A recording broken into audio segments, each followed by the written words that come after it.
What's up and welcome to another Mograph Mocast. I'm Dave. And I'm Matt. Joining us today is the super talented Rachel Brickel. And Mograph is a supplement to our site, mograph.com, which is a motion graphics tutorial site with tutorials, plugins, podcasts, and other Mograph stuff. And on the show, we talk about everything ranging from motion graphics to Cinema 4D, After Effects, plugins, render engines, doing business, doing taxes, being a contractor, or working for the man. You can email us info@mograph.com. Let us know what you think about the show. Questions, comments, concerns, queries, grievances, show topic ideas. We're on Facebook, Twitter, Instagram, YouTube, mograph.com, and TikTok, of course. Yeah. Check us out on there. Check us out on the things. If you'd like to send us an email, you can ask us a question about all sorts of stuff. It could be a tech question. It could be Cinema 4D, After Effects, compositing. Doesn't matter what it is. If it's noob, if it's expert, we're going to answer it all. We're going to try and answer the expert stuff, but I can't guarantee anything, because we're not that good.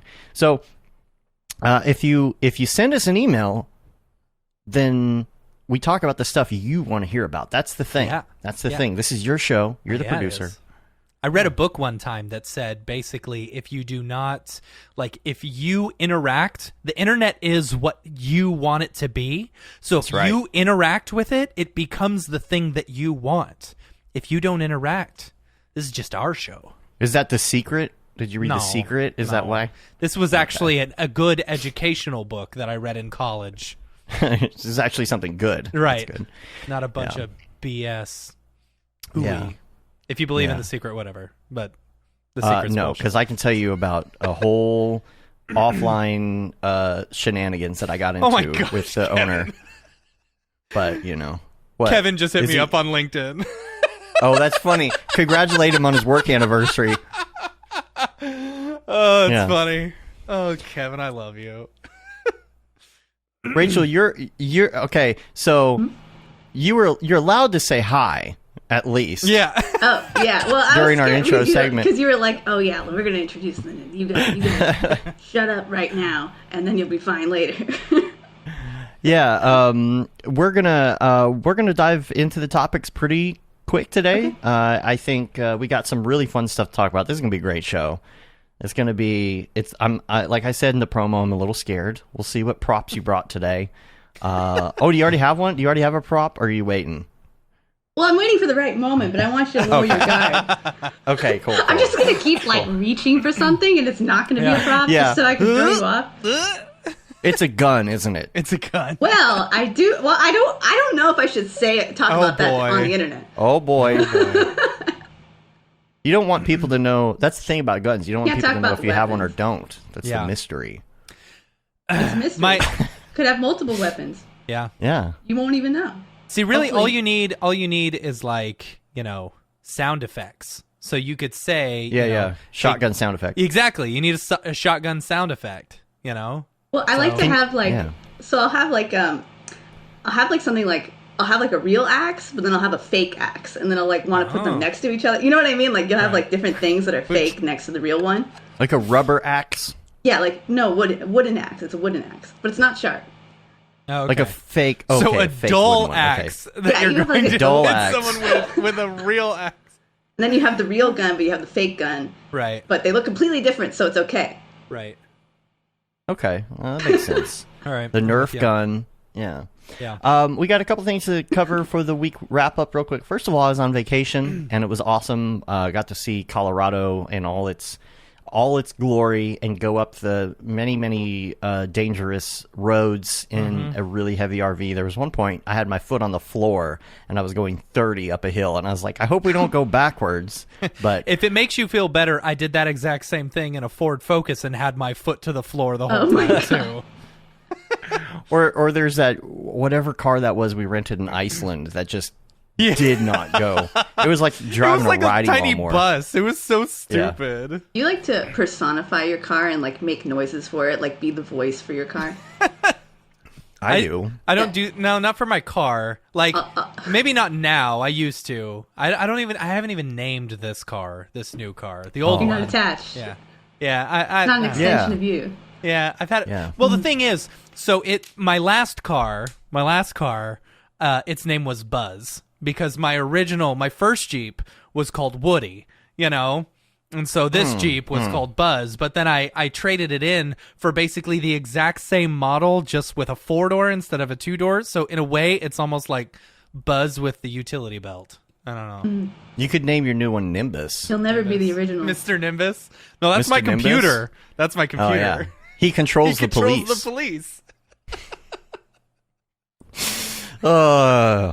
New Rick and Morty's out. New Everybody Rick check and it out. Morty's It's pretty out. good. So we went and saw the Aryevs, and while we were up there, it was awesome. We went to the sand dunes and with the Aryevs, and then went to their place to hang out with some Isn't it local beautiful? Colorado Mographers. It's beautiful. Dude, their I love the houses. basement. Yeah. I had an idea.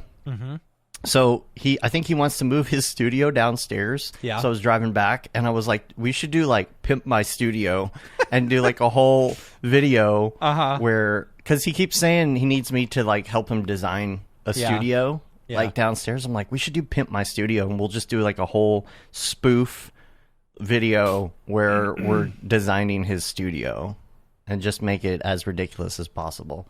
Just in my spare time, I'll just go up there and do that. So, no, it was great. We had we had a barbecue. We hung out with so many Mographers in Colorado. I couldn't believe, like, I was starting to get a list together. We were like, who's around there that we can hang out with? And like, there's a lot of Mographers up there. A lot of people in Denver. Yeah. Yeah. Yeah. So got to hang out with all our old friends, and it was just so surreal to be back out, kind of like in the real world again. You know, this is the first amazing. venture out, you know, so. Dude, Camp Mograph's going to be amazing. Can't Yes, wait. speaking of which, let's get some Camp Mograph updates here. You still have more week wrap up, or should we The go only straight other the only other thing I was going to say, I guess, is, did you ever, this is like stoner thoughts, shower thoughts, whatever you want to call them. When you were a kid, if you went on a vacation or you left the house for a while, when you came back, did it ever feel like the house was different? Yeah. Like Every your time. house, just the dimensions like felt haunted weird? different. Like a you'd ghost come moved in? home and it just felt like your perception of what the house was a little off. Like things looked smaller or bigger, or it just felt weird because you had been gone for so long. Well, Yeah. One time I went for like a month to like Japan, which was amazing. Or not a month. Sorry, it was like 14 days, and it was like 6 days in Japan and like 10 days in Bali. And I came back to my apartment, and I was like, oh, I have this really great green tea. I want to try it. And then I turned on my water, and then for some reason everything tasted like bleach or like chlorine. And I was like, so I guess like your house, like if you don't run your water the whole time that you're, like if the water's never running when you're gone, like it can build up in the pipes, the chlorine or whatever it is. I don't That know. makes This sense, apartment though. sucks. But yeah, so some things can change. It's weird because like I've been traveling for so many years that I think what happened was that I was back and forth to the house so many times that I never felt that feeling like you had been gone from somewhere and it felt different. And when we got back from this vacation, it was different. The house felt different. Things looked weird. It was like I was getting used to, it's like I'd The been in the Matrix was for so long. updated when you left. Oh, yeah. So That's that true. your house, sorry. High res. Someone's going to take me away and replace me with someone else because I just let that secret out. Bill asks, any Casa Bonita adventures? Y'all want to hear Dave's story about Casa Bonita? I think I've told about. I'm pretty sure you have. I've told this story before. I went to the hospital with food poisoning from Casa Bonita. Yeah. So, you know. When we were in Vegas, that was- Casa, what? I knew it. I knew props Is were this the wrong coming. time for this? Now, which Instagram filter is that? Is that I'm in Hawaii Snapchat? now? Or is okay. And it's so realistic, like the tracking on Right, the glasses tracking's especially is really good. Oh man, we got album art now. Yeah. This is perfect. This is a perfect album art. Oh man, that's awesome. See, now you need like the Zoom background. Yeah. You need the Zoom background where I actually have like a island backdrop, but it was like too much work to set it up. So like I could have been all out. I'm pretty disappointed that I didn't do that, but do you have camp clothing for our camp segment? We can talking about No. Camp Mograph. No. I wasn't dang. prepared. Okay. That's All right, okay. we'll pretend that camp is in Hawaii for Right. now. Yeah. Matt, yeah, that's all I had, though. Matt, you've got some updates on camp, because I think people had some questions, right? Like, about... Yeah. Okay, so jumping yeah. over to Camp Mograph stuff, we're super excited. Super excited. We've been working all last week. I worked on camp stuff, getting stuff prepared. Super exciting. Like going through this and figuring out what we need and seeing everyone who's coming and moving some stuff around, and we got some surprise stuff that we're not going to announce until camp. Yeah, it's going to be so much fun. So, surprise stuff is great. Yeah, we're starting to book flights and everything, and I know a lot of people who are going to camp are also booking flights as well. For those who are curious, we're getting a lot of questions about what time should we come in, what time should we leave, blah, blah, blah.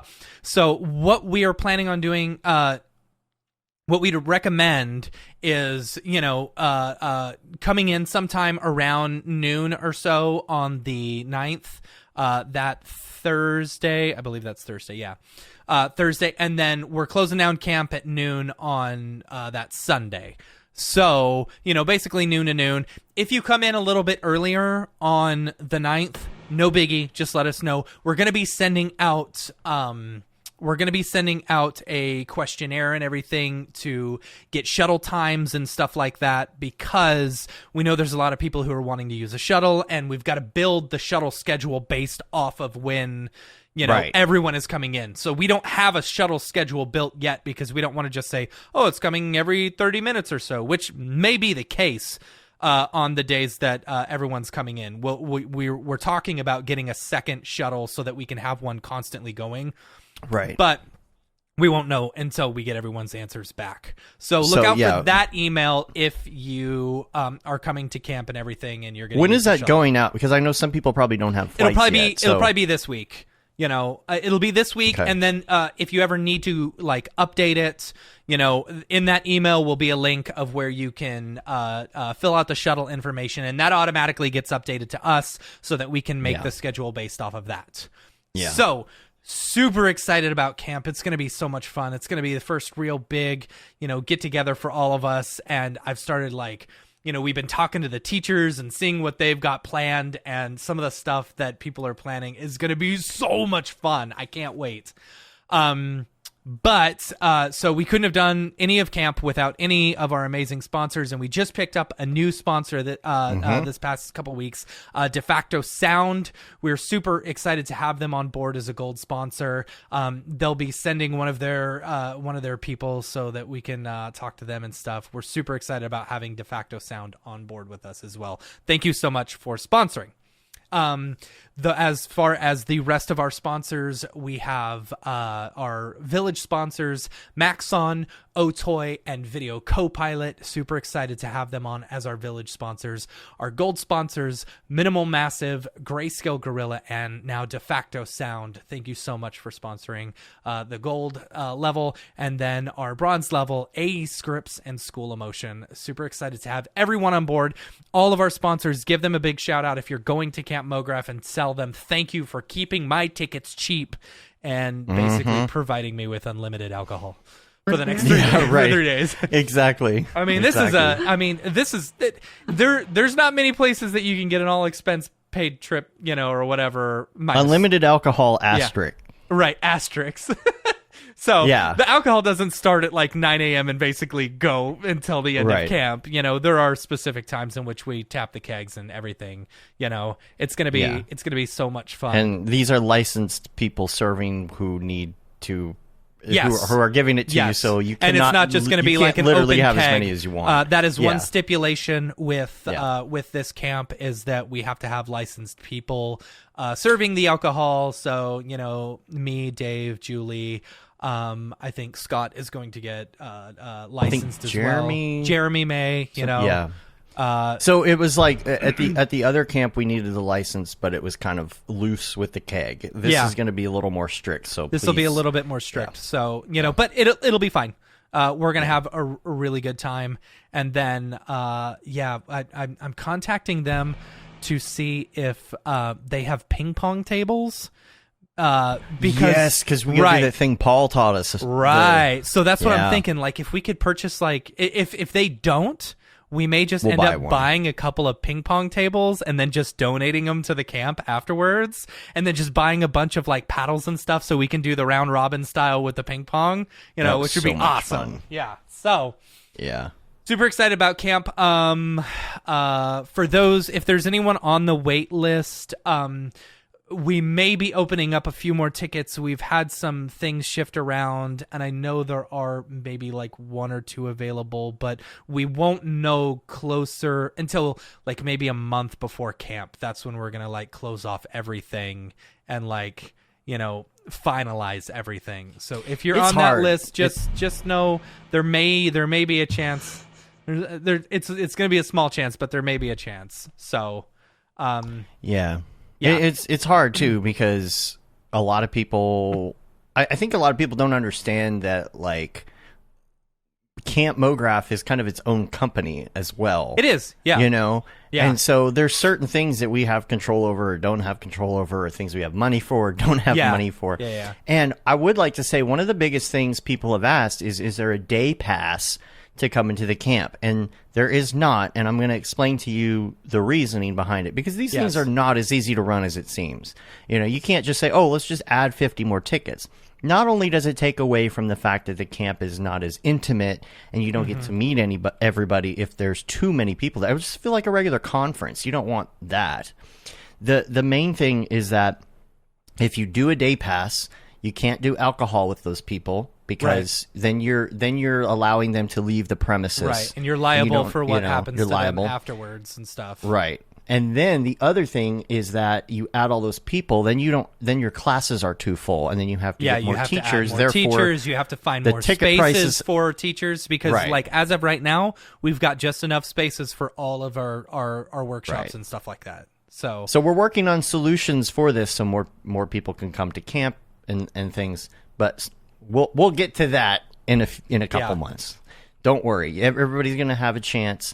But we're trying to keep that feeling, and that's like something that's really hard to do, is keep that feel without it becoming too big, without it becoming too corporate. So we're working on finding the best solution for that. Yeah, absolutely.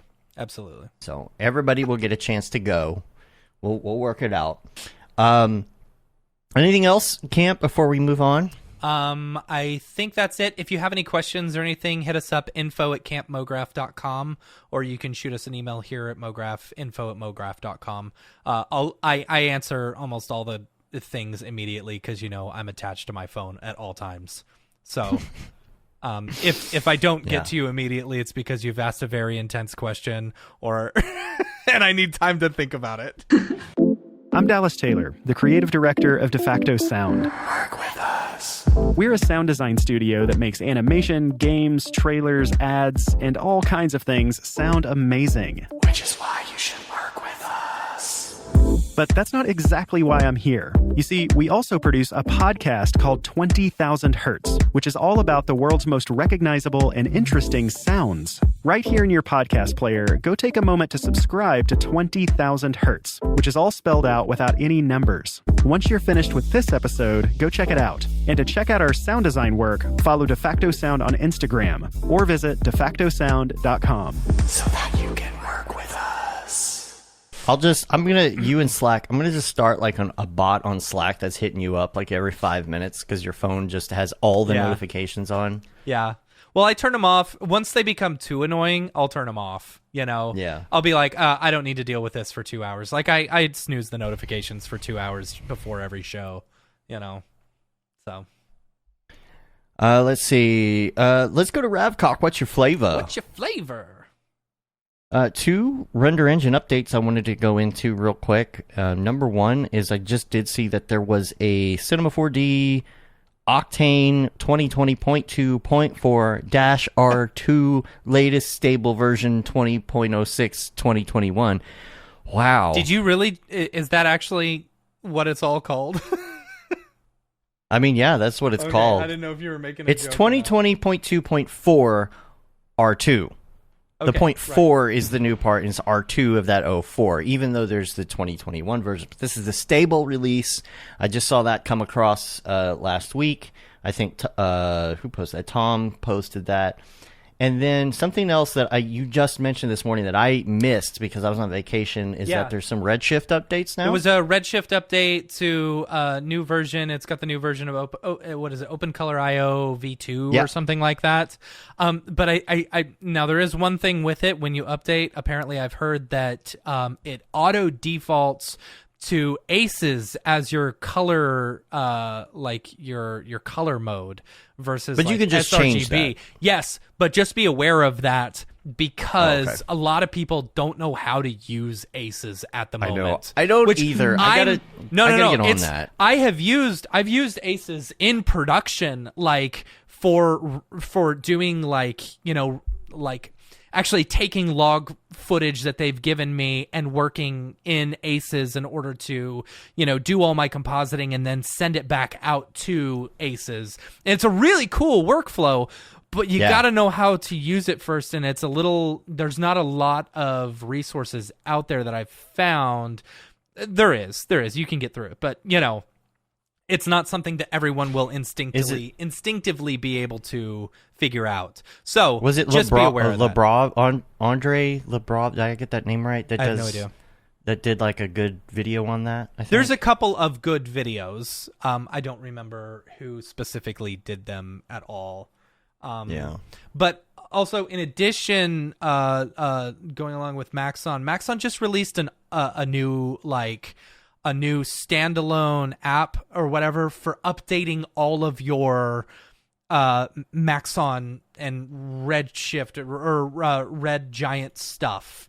Oh, okay. It's the Maxon app. I'm just opening it up real quick so that I can see. But yeah, you can update Cinema, Magic Bullet Suite, Pluralize, Trapcode Suite, Universe, VSFX Suite, all that stuff. And it's also got Moves by Maxon, Forger, and Redshift in here as well, which is really cool.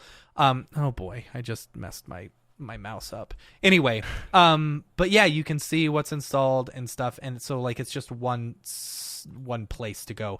I've for those unaware though, there have been some issues with I think login stuff. I don't know if that was all taken care of, but the workaround is if you're logged into like your Red Giant manager and you're trying to log in, you have to like log out of your Red Giant application manager first and then log into it. That makes sense. Yeah. So, yeah. I played with Forger for a little bit before I went on vacation one night. Got to start messing with that.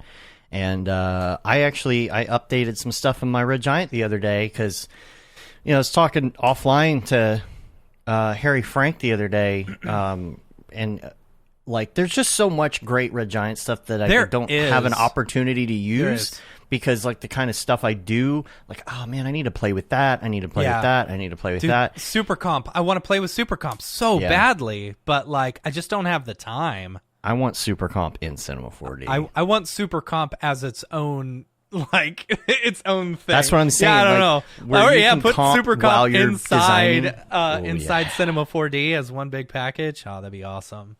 I think, they also updated to Universe 4, Red Giant did. So yeah, and I Universe is out. I used think something from that, which is the heat.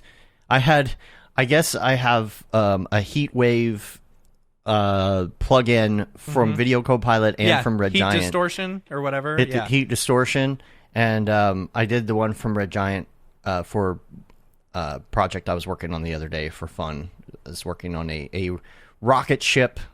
So I could do I've been working on some ideas for a Turbulence FD tutorial, and that was one of my ideas was to have that, and it's to have a rocket ship with like big smoke coming out of the bottom and stuff. And so I kind of mocked it up in order to create it for the tutorial this weekend, and I was using the heat wave stuff, and I really liked it. It looks really good. Yeah. So, and I put a little VHS filter in there too, just for fun.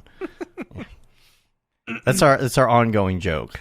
Yeah, I'm always updating my VHS filter because I love it. I use it way too much. I used a lot of the holographic plugin. Oh yeah, what is that one? I can't remember which one that was called, but I used that one a lot for a previous project that we just did. That's a really good one. I really like that one. Cool. All right, let's talk about Rachel. Yeah. Now, let's talk about you. We've got. I see another prop. What is that? Hand. Is it a mannequin hand? Yes. Funny enough, I have a mannequin hand as well. Do you? It's not within reaching distance. It's in the closet, but You keep it in the closet? yeah. Yeah, it was for a bowling glove. It held a bowling glove that's for funny. a I remember that. I for a project. I helped model some of it or something like that. That's funny. Yeah. Where does one get a mannequin, a bronze Let's talk mannequin about the hand? mannequin district in downtown LA.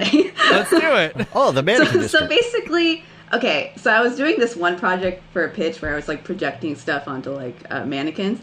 Cool. And I went around to like different places because I was looking for like, the right one. And there's a bunch of them like near each other in downtown. And I went in and I was like, okay, how much? And then they like told me a price. And then I was like, okay, like that's like, I'll pay it because I want this mannequin, but I'm going to keep going around. I don't remember what they said, like maybe like $80 or something. Mm-hmm. And then I went to another place and I was like, okay, like I don't know about this torso, but okay. I'm like, how much? Like $80. I'm like, okay, that's weird. It's the same price as the other one. And then I like kept going around. And then I think it was like the 5th one I was at. And then I noticed that the owner of like the 3rd store I had went to came in. And I was like, are they all like together in on this, like fixing the mannequin. prices? It's an oligopoly. They're all just like mannequin. fixing the prices for mannequins. Yeah, it's like, I saw you at that other store. What are you doing here? Like, there's no way you're friends with this one. Like, So I was like, man, they're fixing the prices for sure. That's funny. Mannequin conspiracy. Yeah. Big mannequin.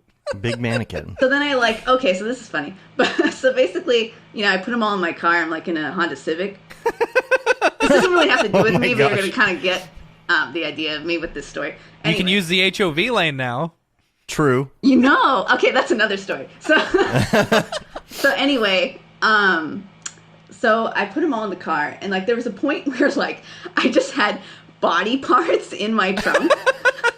And like I just thought it was hilarious because it just looks like I've just like killed somebody, or like it looks like it's really great. Like I just opened the trunk and like you just see like all these like legs and arms and just like the faces just covered up, and I'm just like, don't look at him, he's fine. Like Don't look at him.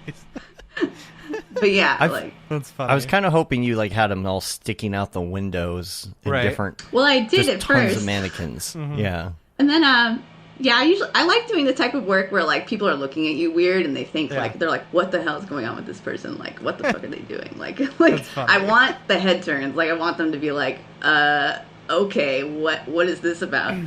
But everyone's just good like, PR. LA. These LA This is just people. normal. Yeah.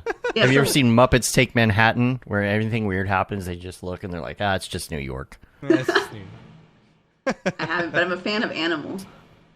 Yeah. It's That just sounds LA. crazy. just Yeah, You so know. like one time I had them all in a stack, like all the legs, like all the bodies, just like, and these are mannequins. All the mannequin bodies just in a stack, and I was like, oh, this is a cool abstract like image. I'm gonna take a picture, and I like put it on Instagram, and Instagram like blocked my post because it thought it was like pornographic or something, and I was That's like, funny. it's just mannequins. Yeah, it's just mannequins. Weird. Yeah, Was it showing any private parts of the They mannequins? don't have where the private parts. It's all like, Well, I mean, it's smoothed where they out. would be? Like, Yeah. The Barbie, the Barbie areas, the was- smooth yeah, it was Barbied Barbie. out areas. it was far too graphic. Like the algorithm was like, like, Wow. Too many mannequin bums. yeah. Yeah. Too Mannequin many. butts. Like the max Yeah. is like 3, and we have like 6 here, so you're not gonna be able to post Yeah. this. You've reached your mannequin butt threshold. That's funny. So yeah. So like, tell us go ahead. tell us about kind of like from the beginning, the like how did you get into what you do now? Like, did you have an upbringing that kind of led to this industry? Is it something you discovered later in life? Is it something that mannequins have inspired you to do? What was your upbringing like in the world of art? Well, basically, like, it's kind of interesting because I kind of went full circle a little bit. But basically, I mean, in high school, well, okay, I guess I should start here. I liked playing video games, and I liked playing Sonic the Hedgehog. So I usually would, like, draw, like, fan art and stuff like that, and I just liked drawing them. And then I kind of got into it with that, and I would just, like, paint. I'd be up all night just digital painting. Like, and there'd be points where, like, my parents just didn't get it. So they just thought I was, like, not behaving because I'm like not sleeping, but I was just like painting like into the night, like a super passionate artist. And like there were times where like my dad had to like wrestle the keyboard out of my hands, and I'm like, no, I have to finish this paint. And I'm just like, so I was very like obsessively into like doing that, like digital painting. So like that's kind of like where I started. So I started doing that in like middle school, and like you know, I had like I just found like whatever program I could and just like tried to like paint and stuff. So that was kind of like my foundation. I got into it with video games, really. That is what inspired me, and seeing like the CG like cinematic scenes, like seeing how like realistic it would get. I was like, oh, that's cool. Like I want to do that. And then that's totally not what I'm doing now, but that's what inspired me though. So in high school, like I ended up taking an AP art class, and they were like, I showed them like my work, and they were like, oh yeah, we need like they can't really get you in with fan art. Like you need to draw like stuff, or like basically kind of like find your voice. So I started drawing like more like, you know, just showing them, hey, I can do like still life stuff. It's fine. Like, and then I got in the AP art class without having to do any prerequisite classes. And then that's really where I started, like just trying to like find my voice, and like you had to pick like a theme, and like I don't remember what theme I picked, but it was like kind of like a metaphor type of thing, like a weird oxymoron metaphor thing. So I like drew like a pregnant nun, or like weird things like that. And so I did that, and then I really wanted to go to art school, but I came from like a low income family, so I didn't have any money at all. Like I had $0 for college. Like I couldn't even afford community college. So so I ended up going to community college just to transfer, because I thought like, okay, maybe that'll cut the cost down. And like I was like full scholarship to community college. I did a lot of community service, and I was thinking about the two different options. The option was I really wanted to go to Otis, like that was my dream school, and then the other option was like just go to CSU because it's affordable. But I was kind of like keeping my track so that everything because I didn't have any money, there was no backup.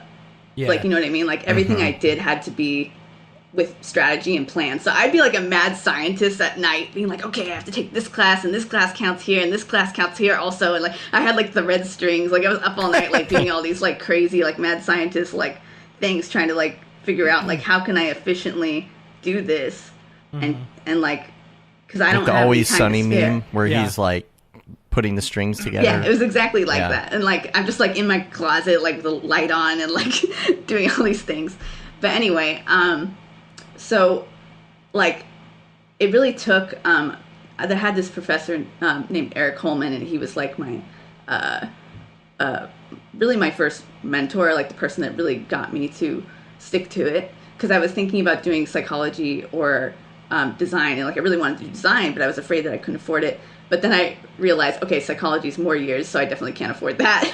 So I was like, okay, so and I talked to him so Eric Holman's the brother of Brian Holman. So Brian Holman owns Royale, or started Royale, so that's the connection there. So sometimes he would have Brian come in and like show us like the motion graphic stuff, and I was actually really inspired by it, and I always loved Royale's work. And that really, like, I just loved like the music and the way they cut their reels and stuff, and I loved editorial stuff too, and like music in general. So like that really like got me into it. And then so I talked to Eric Holman like at some point after class, and I was saying like, hey, like, is it worth it to go to art school? Like because I really can't afford this, and like I'm really scared. And like he told me, like, I might cry about this, sorry. He told me it is just put worth the glasses it. on, you'll be fine. Right. Yeah. He said it is worth it. Oh, snap. And you're gonna have a lot of debt, but you'll clean up the mess. Yeah. Just like I did.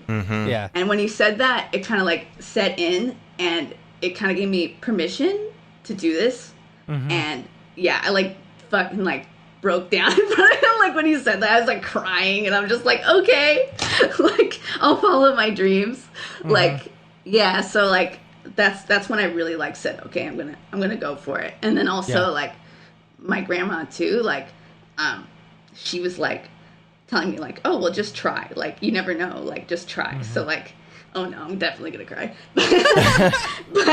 but art like, is something so, like, that like it's such a powerful thing for so many people, and there is a lot of talk in the industry about barrier to entry and things as well, and I think one of the nice things about our industry is, I mean, school is great, but there are some really great ways to go about learning that you couldn't do in another industry. You can't become a doctor by watching YouTube. Yeah.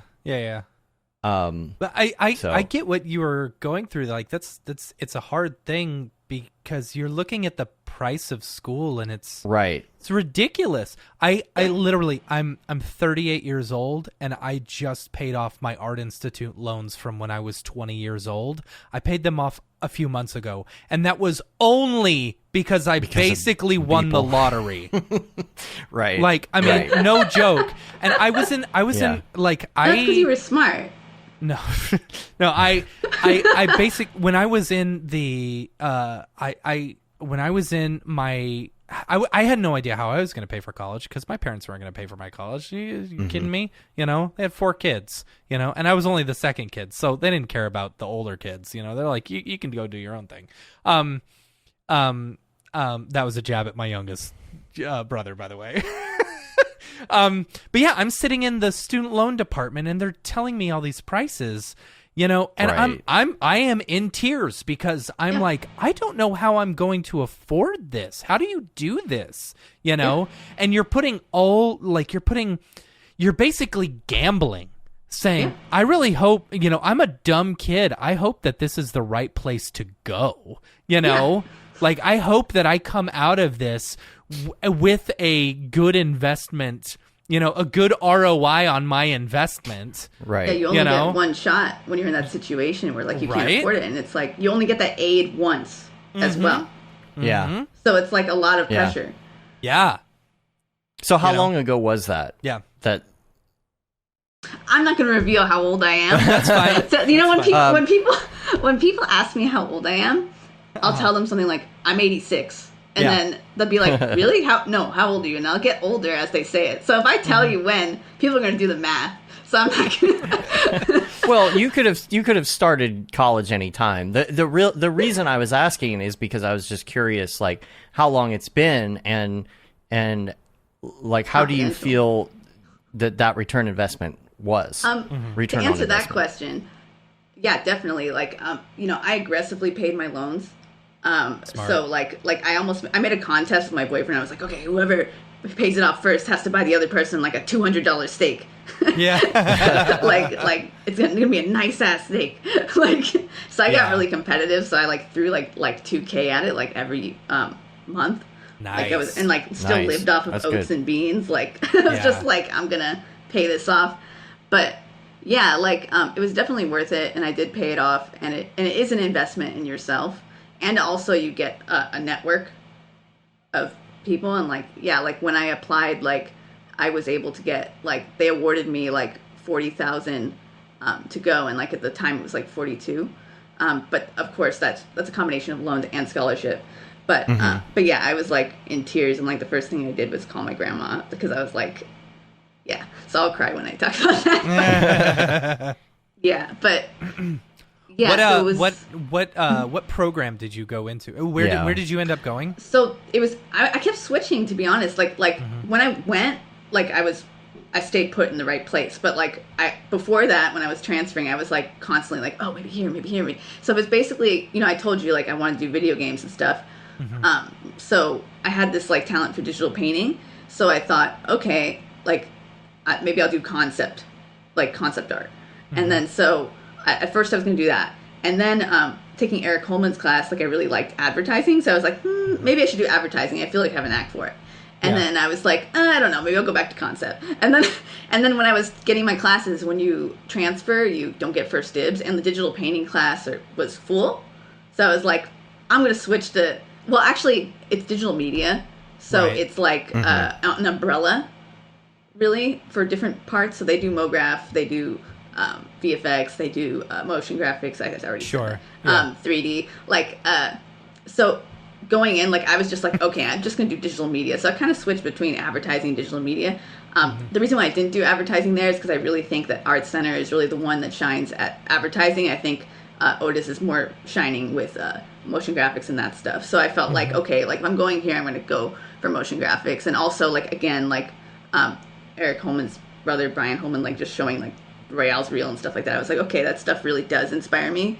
So let's see. And then it wasn't until like maybe like a semester in that I started doing something that felt right. And that's when I started like, and I was actually shooting like cassette tapes and like a fish tank, and I was doing like mannequin hands and like things like that. And like one of the TAs like walked in, who was a really, really talented artist now and he was like, he looked at it and his like jaw dropped, and he was like, this is like, and I was like a sophomore at the time, I think. Yeah. And he was like, this is stronger than some of the senior theses. He's like, oh my God, I'm going to get some more people to look at this. And I'm like, okay. So like when I had like a crowd of people around my computer, I was like, okay, I think I'm doing something right. Because if I'm getting people to like look at my, like people are just coming to look at my screen, like it must be okay. And so also it makes you super nervous. Yeah. Well, for me, it have was you ever like, had people around? You're like, oh, I can't work like this. I mean, I'm more nervous in my head. Like, I'm my toughest critic, so like, I kind of need that validation sometimes. Like, if someone's like, I'll be thinking like, oh, this sucks, or like, oh, like I'm always thinking about what it needs, or like how I can make it better, or like the things that are wrong with it, and it's like constantly pushing. So sometimes it's nice and takes some of the nerves off when someone's like, oh, that looks good. It's like, really? Okay, cool. It's not trash. Like, Yeah. When I was working this weekend on that rocket, I almost did I almost posted the final product, but I didn't because there's still a couple tweaks I want to make. But I feel like Instagram stories is a good way to go about that, because you're like, it's not the final. Yeah. And it's not going to be here forever, but you can get feedback and then maybe make a change later before you post like the final as like an actual Instagram post, you know? Yeah. So one of the things that when you're trying to get schooling and things, though, is that sometimes it's hard to know, like you said, you were bouncing around, kind of like what you want to learn or what you want to spend money on, right? So, because like, you can go on YouTube and you can watch EJ and you can watch Grayscale Gorilla tutorials and things like that. But there are certain parts of school that are very valuable if you decide to go. So it might be kind of hard to say, okay, well, which part should I pay for? Should I pay to learn like design? Should I pay to learn, maybe go into film and learn things about film? Like if you're not familiar with cameras and how they work and composition of shots, like you go that route. I think it's really hard for people when they're going to spend that money to know, am I making the right decision? Is this the right school? I'm going with the affordable choice, but is it going to be worth it? Is it going to give me anything better than I could get on the internet? You know, like, and the first thing, I was actually aiming to go to Brooks Institute because it was film, because I always had like an interest in doing that type of stuff. And like now here I am doing like a bunch of shoot stuff, but like macro shoots and stuff.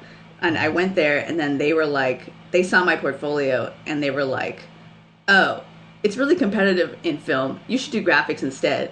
And then I was like, but I want to do film. They're like, well, you should do graphics because we think you have an edge. And I'm like, okay, well, I'm not going to go to Brooks for that then, because their graphics department was really bad. But for me, it was like, that was like the median where it was like more affordable, right?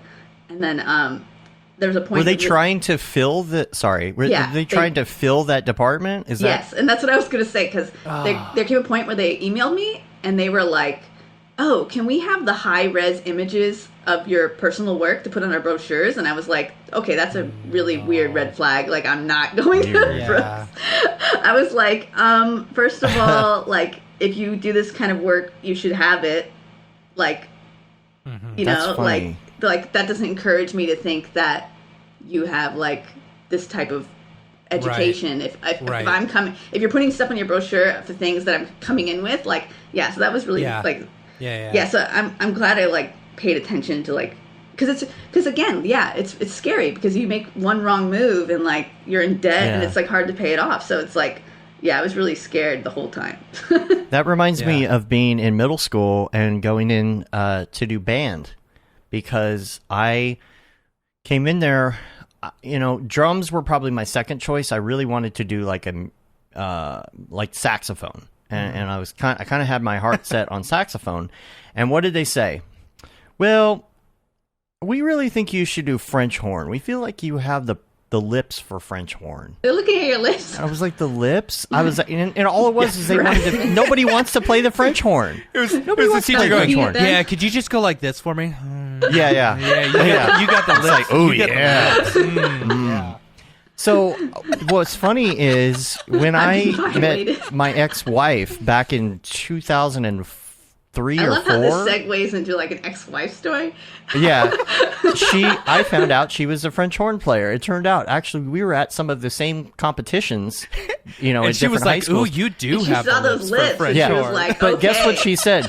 She said, my first choice was not French horn either. I'm like, really? They're like, yeah, they sat down and they were talking about instruments and stuff, and they said, you know what? You really have good lips for playing French horn. I was like, oh my gosh, this is a scam. Like, they're just is, trying to move kids to other areas, and unless the Crazy. parent gets involved and says, no, my kid is playing the freaking saxophone, it doesn't happen. So that's why I'm a French horn player. And a trumpet player, but $1 for every time. They got you. I had lips for French.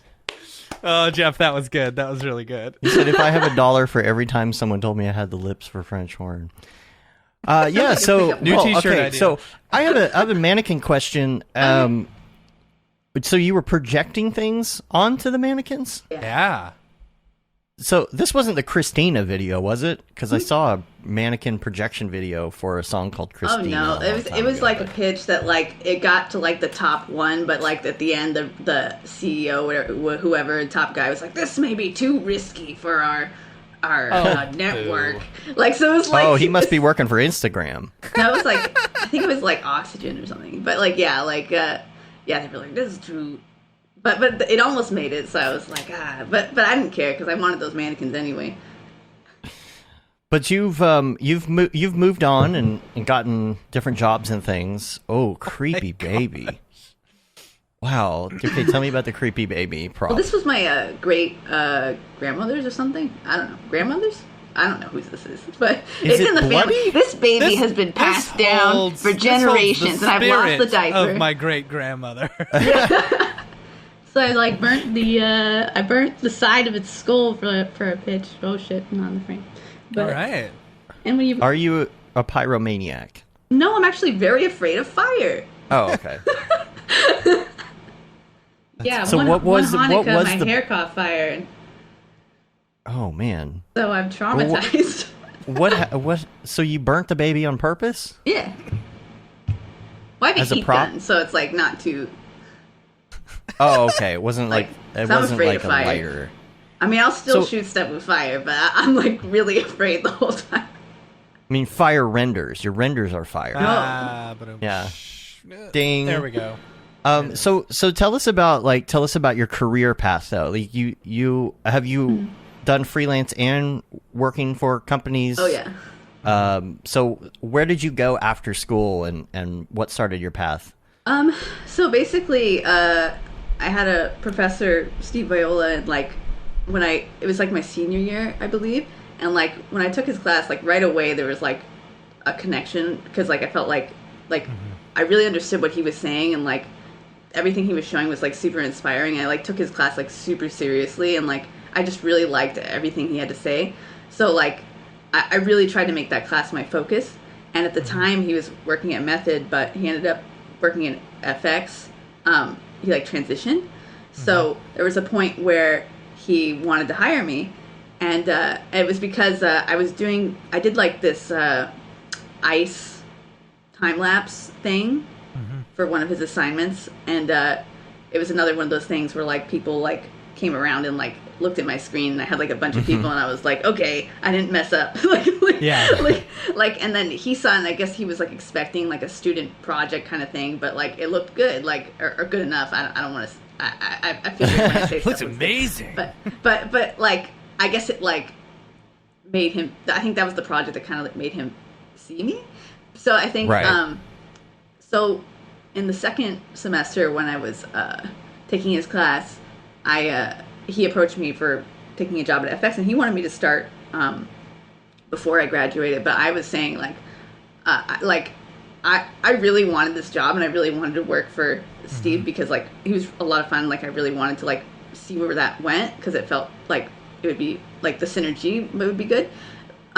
So, but he wanted me to work during school, and I was like, okay, I need to focus on my school, and I want to finish this. And like I kind of felt I had another mentor named Everett Campbell, and he was always telling me like, you know, experiment in school, like, you know, focus on school. Don't be in a hurry to get an internship. So I was never in a hurry to get an internship. I only worked because I had to, because I had to pay for my education.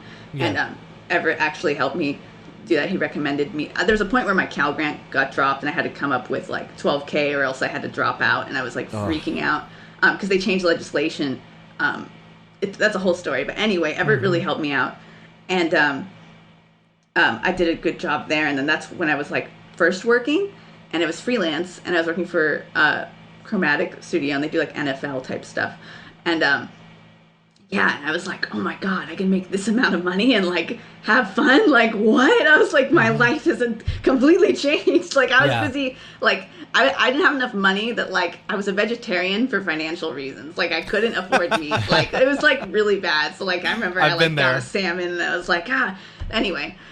So that was my first job, just like working and I worked like in the summertime and like spring break or any time that I could to help support myself through school. And then after that, like during senior show, I was already like negotiating with Steve for this FX role, and like it wasn't until like maybe 2 weeks after I graduated that I ended up finalizing the negotiation and stuff and went to FX. And I was there for like maybe 2.5 years as staff.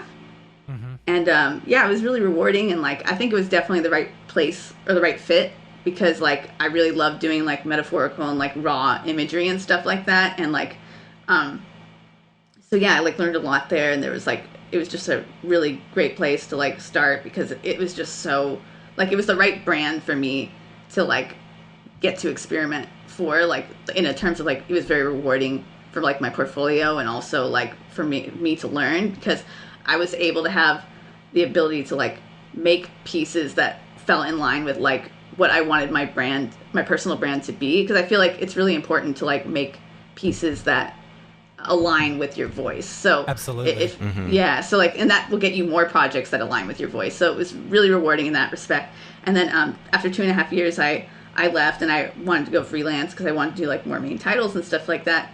Or just try different things. And like also like I was getting so many people hitting me up. I was just like, okay, like I want to see, like I felt like 2.5 years, like maybe I should like just try this out. So I've been freelancing, and you know I love freelancing. Like I've been working everywhere, like Elastic. I've been working at Motion, Brand New School, Logan, Deutsch, like all these all kinds of places everywhere. Digital Domain, like basically everywhere. So yeah, and like so I've gotten to experience different things, and what I really like about it is that you own your own time.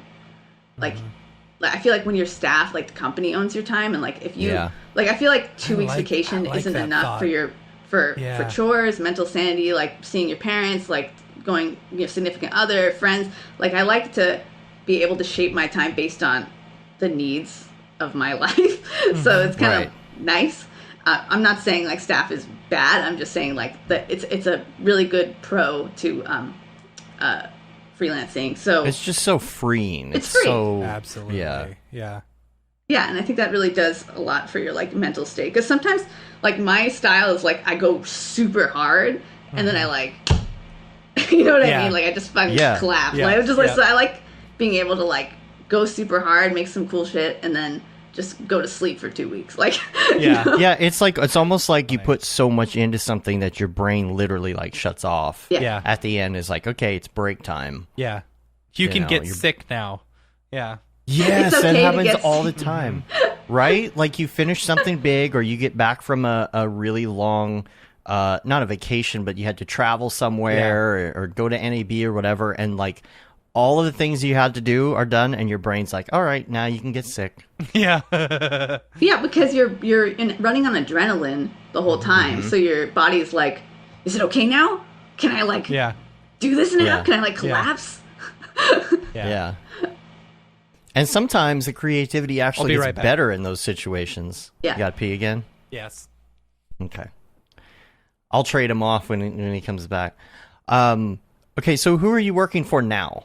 I'm working for Logan. Okay. And what kind of projects have you been working on? And are the things that you're posting on your Instagram from there, or are these independent things? Oh, well, let me look at my Instagram. The thing from Instagram, a lot of that is from Current. And Current is like this amazing, like, it's basically an amazing gathering of like, oh shit. I found the sunglasses. Well, this is actually my senior thesis. So like I try to take these with me everywhere, like, so when I travel, just to remind myself. These are like CVS $5 glasses that I dipped in gold, because I'm trying to say, like, you make your own gold, like you pave your own way. So, because I went to school with people that were like wearing Prada and like all that stuff, and I was like, like, yeah. But and anyway, you take them everywhere and like take photos with it, or? Yeah, I take photos with it whenever I go on trips. So I think it's like a flat Stanley. Like what? Like flat Stanley. Oh, I don't know what that is, but I don't know if people still do that. It was he was a character, a children's book character, and about a boy who was flattened somehow. I think a bookshelf or something fell on him, so he was Flat Stanley, and he could like go under doors and stuff. But people take Flat Stanley around and take photos. Oh, in different places with him. Mm-hmm. Yeah. Anyway, sorry, I get derailed. The Flat Stanley? Well, we were talking about the glasses. She takes the glasses, and I'll bring them up again to different places and takes the photo, which is cool.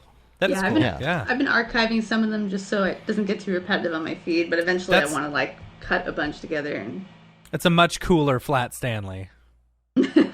Yeah.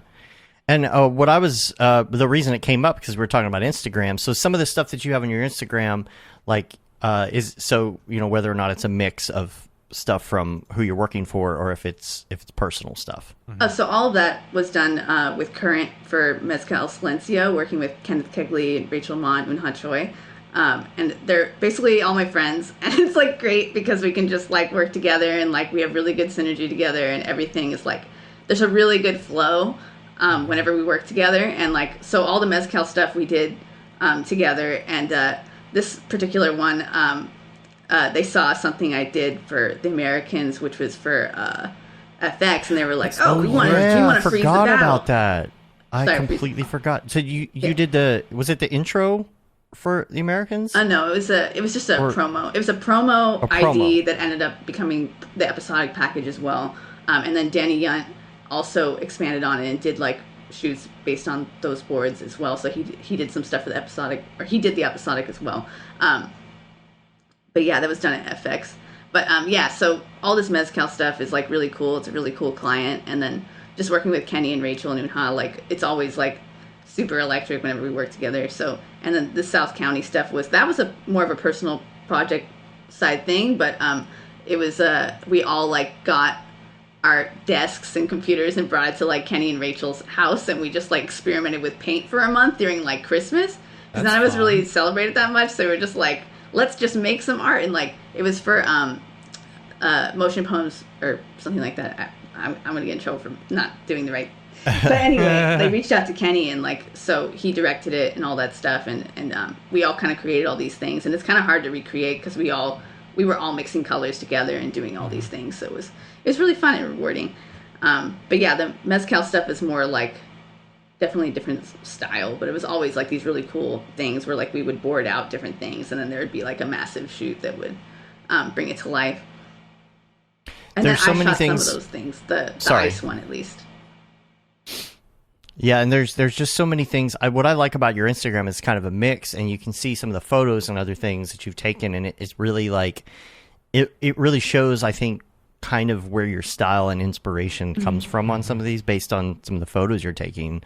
And it's interesting because some people keep a separate feed, and sometimes it's a good thing, sometimes it's a bad thing. Like I have a personal Instagram, and I have a like Mograph Instagram. But I think like in your case, it feels like your styles kind of mesh together, like with photography and with experiments and with 3D or whatever. Is really cool. So what is your day-to-day like when you're at work? What are you doing for the most part, and what are you working in?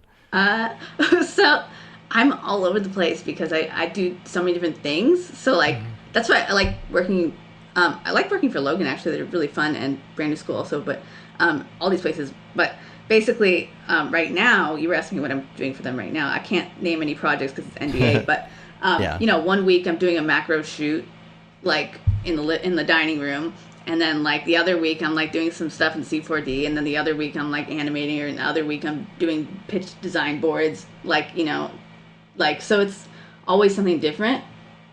I guess that keeps it interesting, though. Yeah, but I definitely like.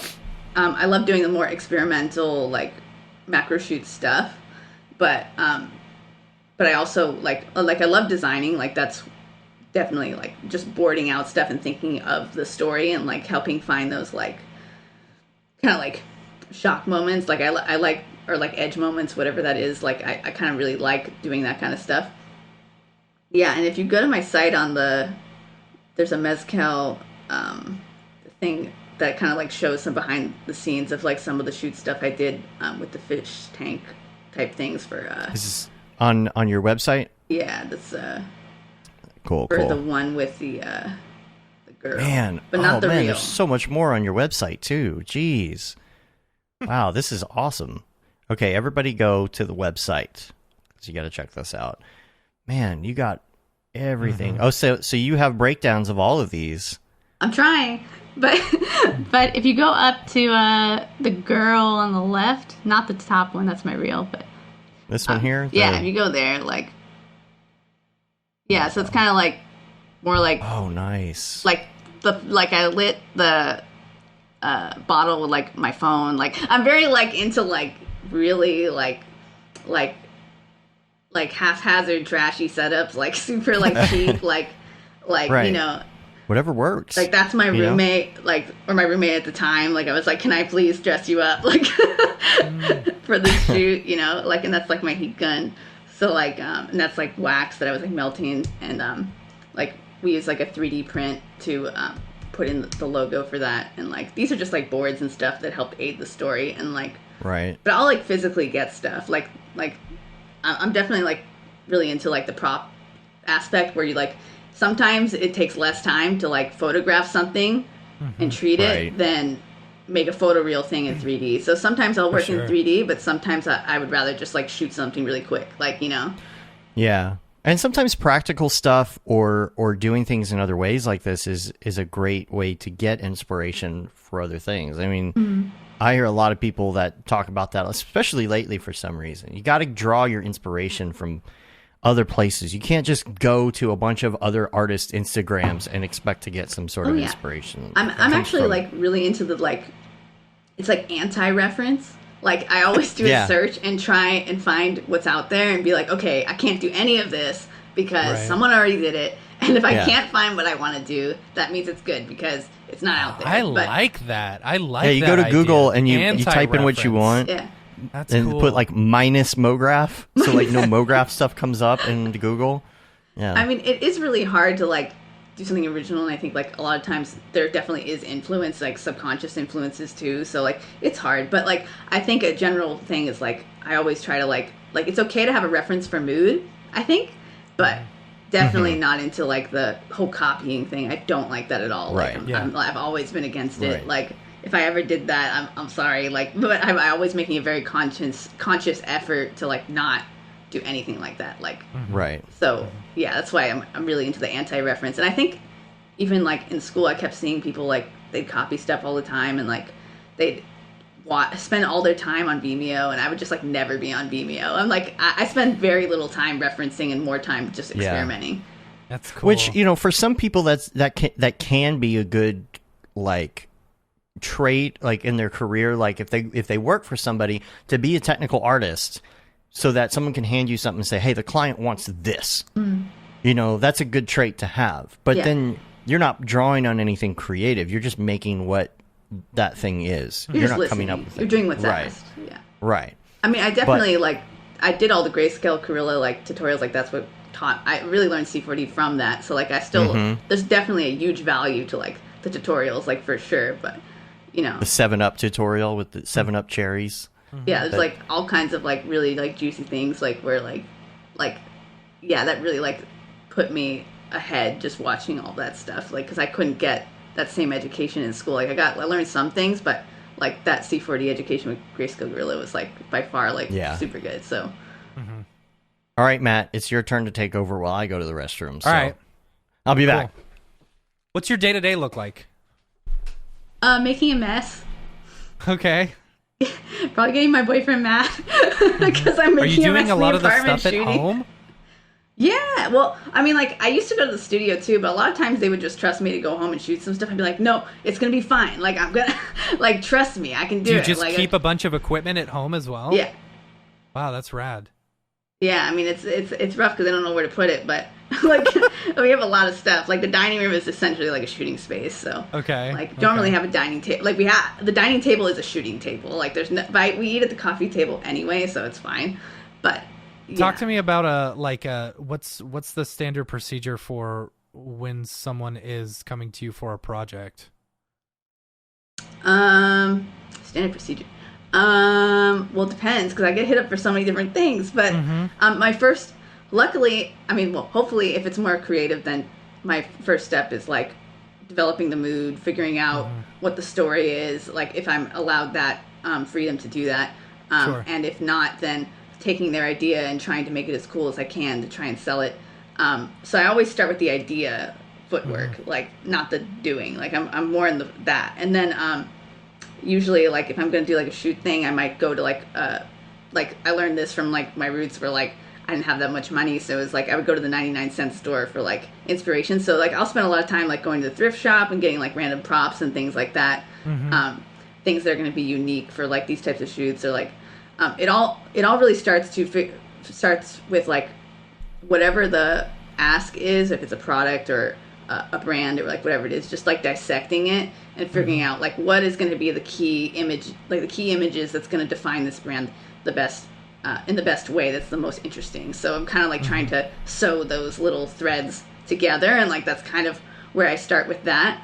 If it's design for a pitch or like animation and it's just something where it's like I'm just doing what is asked, then I'm just hustling and trying to get it done and I'm just taking orders and doing like I'm the pencil. So sometimes you're the pencil and sometimes you get to be like the artist, you know what I mean? So is a majority of your work, what would you say a majority of your work is? Is it pitch work? Is it design work? Is it what would you say?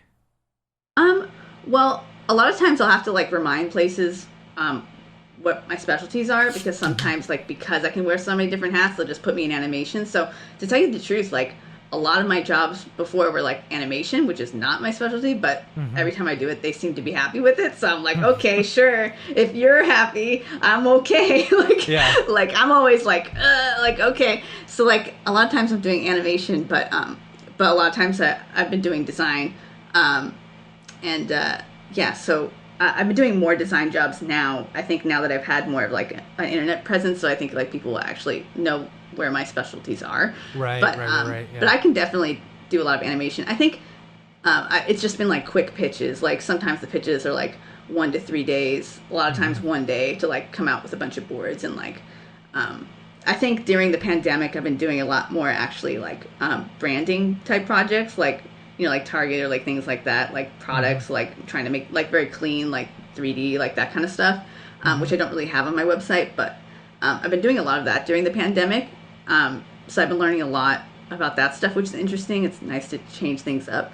But yeah, I think like during the pandemic, I've really just been grinding and like, because that's all you can really do because you can't really leave the house. So I've just been like I'm like a chill job, sure. Like I don't care. Like like if it's cool, I don't care. If it's chill, I don't care. I'm just grinding. Like I can't go anywhere. That's funny. What would be your ultimate project? Yeah.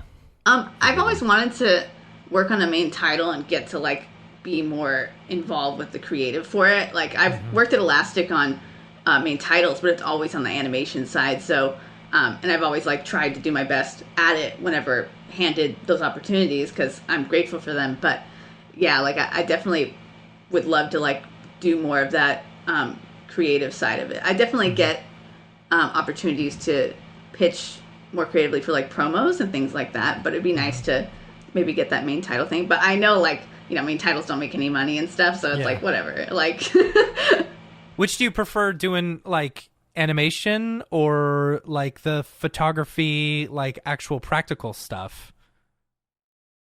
I don't know. Like the thing is, like, I really love Cinema 4D. Like, I feel like when I'm getting into Cinema 4D, I'm like, oh, I love this. Like, this is great. Right. Like, and then sometimes I'm shooting, I'm like, oh, this is great. So sometimes I just like the difference. Like, because sometimes you like to get hands on and like touch the thing and like really mess with it and like break it or melt it, whatever it is, and get aggressive with it because you can really show that tension and you have like those happy accidents.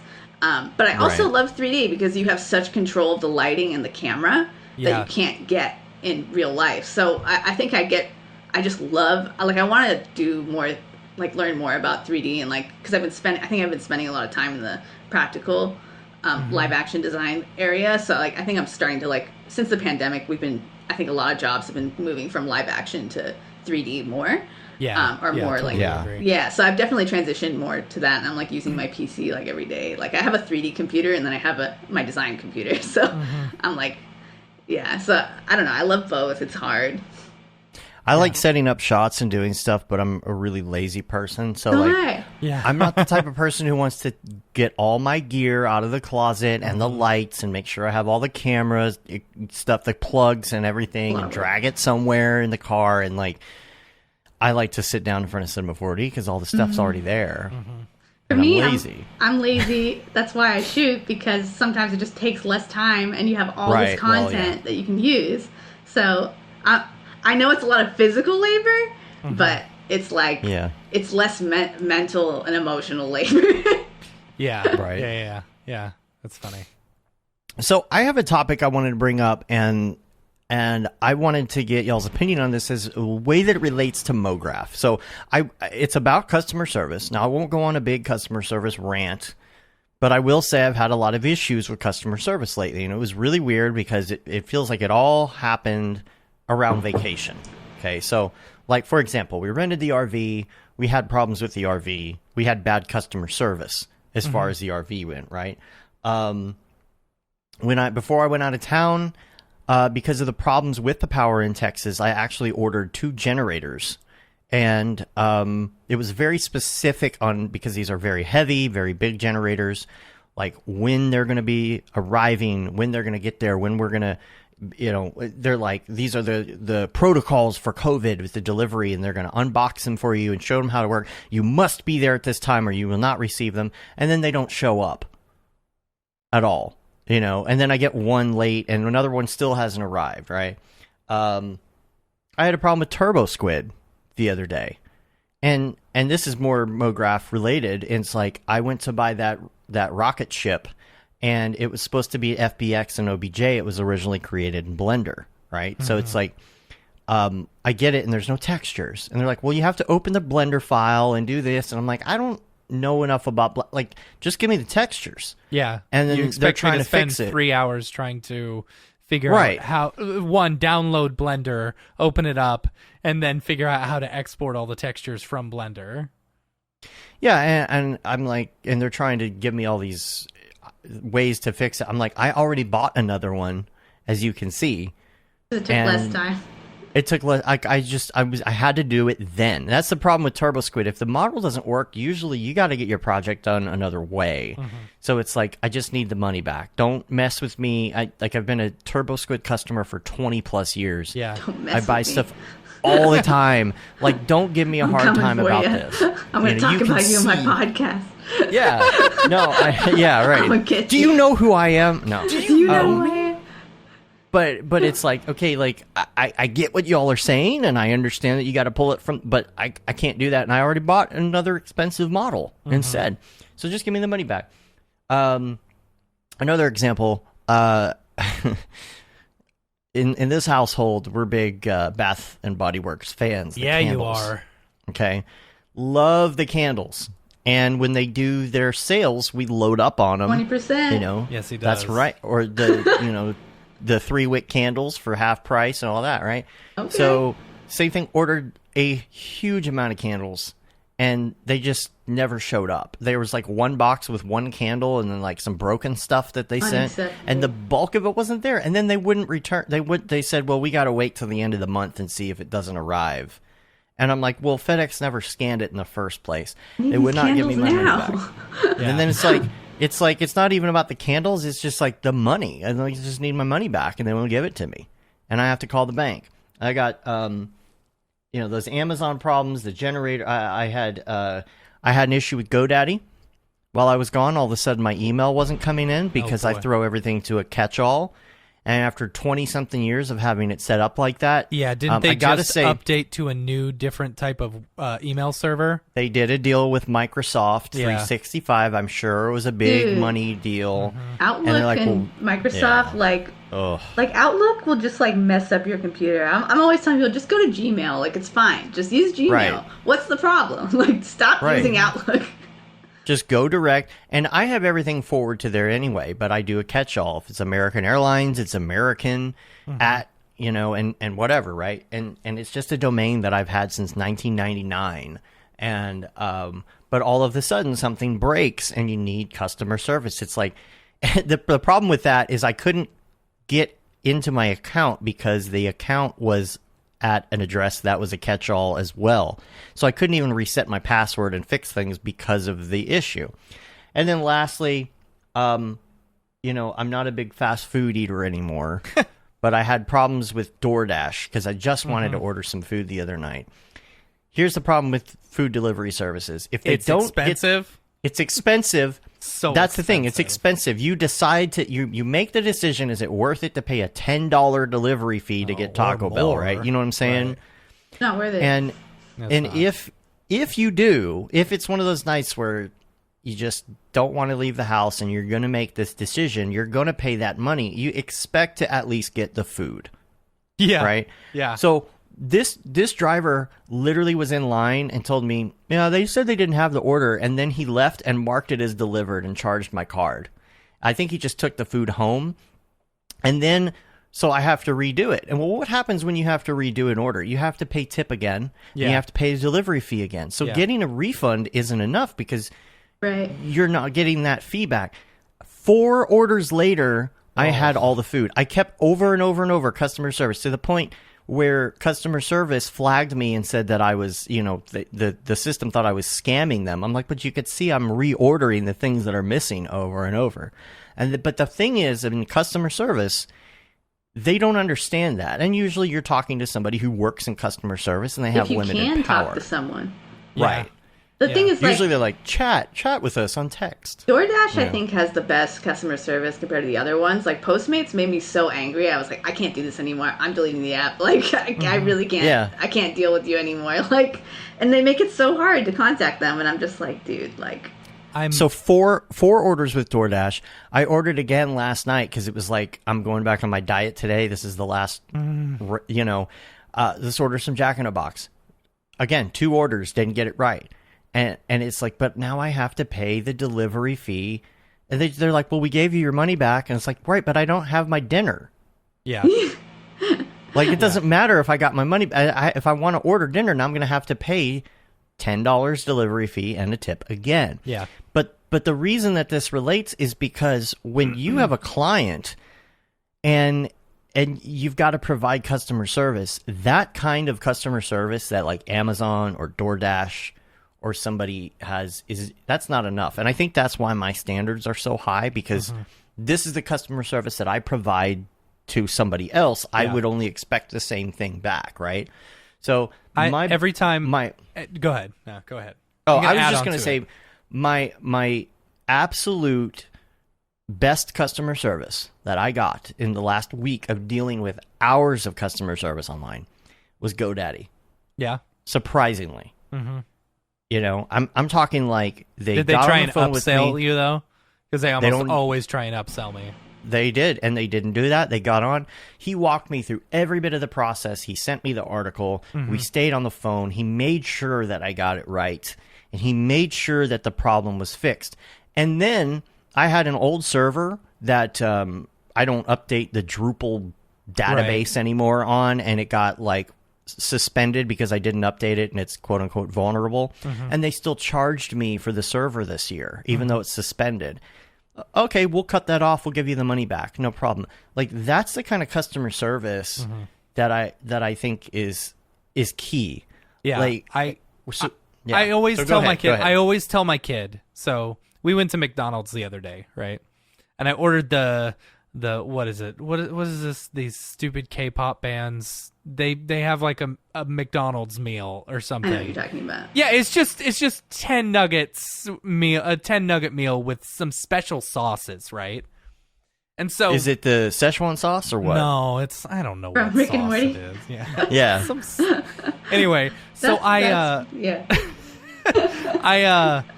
I went and they're like, what kind of sauce do you want? McDonald's does this all the time. They always, I have yet to go through McDonald's where they don't mess up my order. You know, like it is guaranteed that if you go to McDonald's, they will mess up your order every time, you know? And so I go through the drive-through, there's no sauce. And so I was like, really? You're going to make me go inside to go get sauce? Oh, and not to mention, like, so there, I hate this when drive-thrus do this to you. They're like, oh, can you just go ahead and pull forward and then we'll bring it out to you? Good You luck. know? Yeah. Because you don't have time to check it before they've walked away, for one. Right. And two, I've worked in fast food. I know what they're doing. They're just marking it as done and getting it out to you. You know, so it saves their time, right? Anyway. Oh yeah, the BTS meal. That's what it BTS. is, I yeah. love me some BTS. Anyway. Oh my gosh, dude. So- the, I think- the Oculus Rift Beat Saber thing. Oh. Oh, I that love was Beat so good. Saber. I actually played that. Yes. So It's I so keep fun. telling my kid, I had to go inside and I said, can I have some sauce, some barbecue, and then whatever comes with the BTS meal? He gave me 2 sauces. I said, dude, you need to give me more sauce than that. I got 20 nuggets here. 2 sauces ain't going to be enough. He hands me right. 2 more, and they're not even barbecue sauce. I got no barbecue sauce. I was so mad. It was like this stupid little nerdy kid, and I just wanted to punch him in his nose. But, and I digress. Oh, it's 50 cents extra. Yeah, per... I told my kid, I always tell my kid, anytime a fast food, I say, if you're going to do a job, always do the job to the best of your ability, no matter what you're doing, whether you're working in fast food or whether you're working for a corporation. You know, always You ever do it wanna- the best you can. You ever want to mess with them like a prank in the drive-through or like something Every time.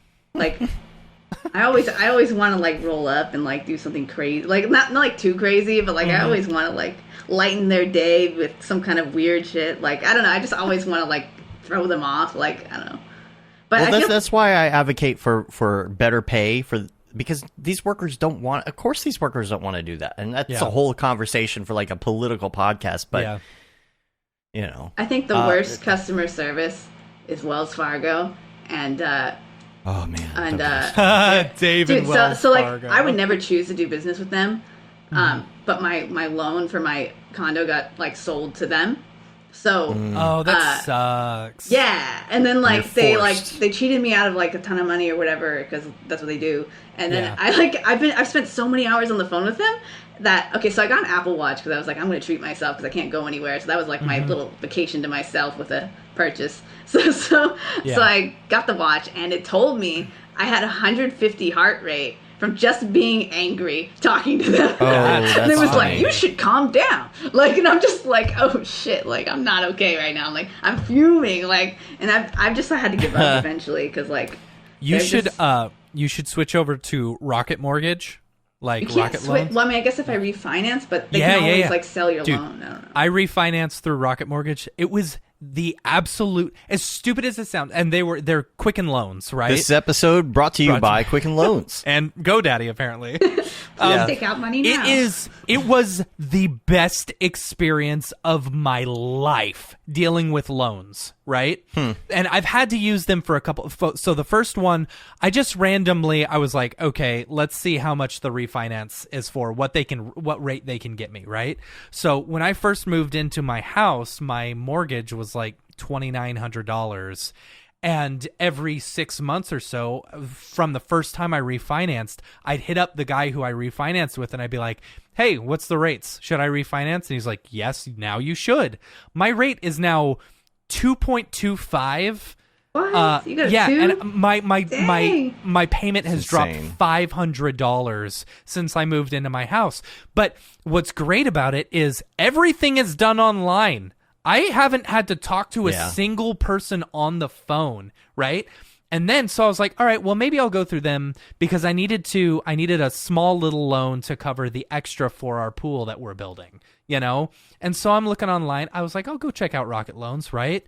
And they're like, okay, you're approved. What interest rate and how many months do you want to pay it off? And so I'm like, okay, I'll click on this one and I'll see what they'll say. I'll probably have to talk to someone. They're like, okay, you're approved. Put in your bank account information. It'll be there in 3 days. Wow. And see, I didn't have to talk to a service. single person, and I got a loan for $25,000. That's great. Wow. Yeah. But that's coming back to the customer service stuff. That's the dilemma, right? Like if you're working, let's say at McDonald's and you're making low pay, you're not going to be very encouraged to do. I mean, it's not your company. When I you don't care. worked at Domino's, I was making minimum wage, $7.50 an hour, and I gave the best customer service I could. But that's a nice personal person, you know what I mean? Like yeah. It's a minimum personal things, decision. You've got to decide. Okay, I'm going to be good at this job, but not just because of this job, but because I need to build a work ethic that's going to improve as I go. I'm going to get a better job. I'm going to get better pay, but I'm not going to make that if I don't do anything to improve like my work ethic in general. And I think that I started I'll disagree by with serving you on popcorn. the better pay by doing a better job, because some of these fast food places will not pay you more no matter how good of a job you do. Of course. As well as the place that you and I started working together, they would not give you no matter they would not give us a raise no matter how good we were. Yeah. Yeah. Companies want to pay the minimum amount possible for the best amount of work. The only way to make a dent in this world is to be your own boss and freelance. I'm serious. I feel you. I'm serious. Yeah, you gotta. That's what I had to learn. Like, you have to move sideways. Like, you can't just work and be super great and try to prove yourself. Like, it just doesn't work all the time. Like, especially if you're young. So it's just I think a lot of people just fall into that trap, and it's just you just gotta you close one door, another door will open, kind of thing. Absolutely. You gotta move sideways.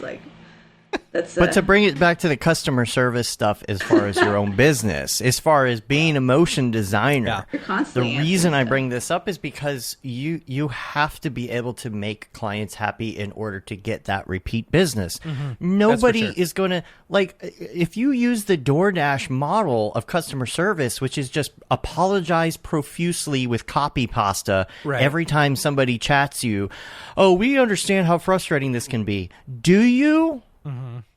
Do you? Did you just spend $75 on Taco Bell? Yeah, because you made a bad decision and you want buying Taco Bell in Iceland, right? Because you want it right. That's kind of what I'm getting at. Is that kind of work ethic doesn't work for our industry. Yeah. And so customer service, if you have a client that brings you a $50,000 job, if you don't do it right, you're not going to get the return business. So it's important to keep in mind some of these things, which is number one, you've got to be responsive. You've got to make sure that you're, answering emails, phone calls, whatever it is, and balance the expectation at the same time according to what they're paying, right?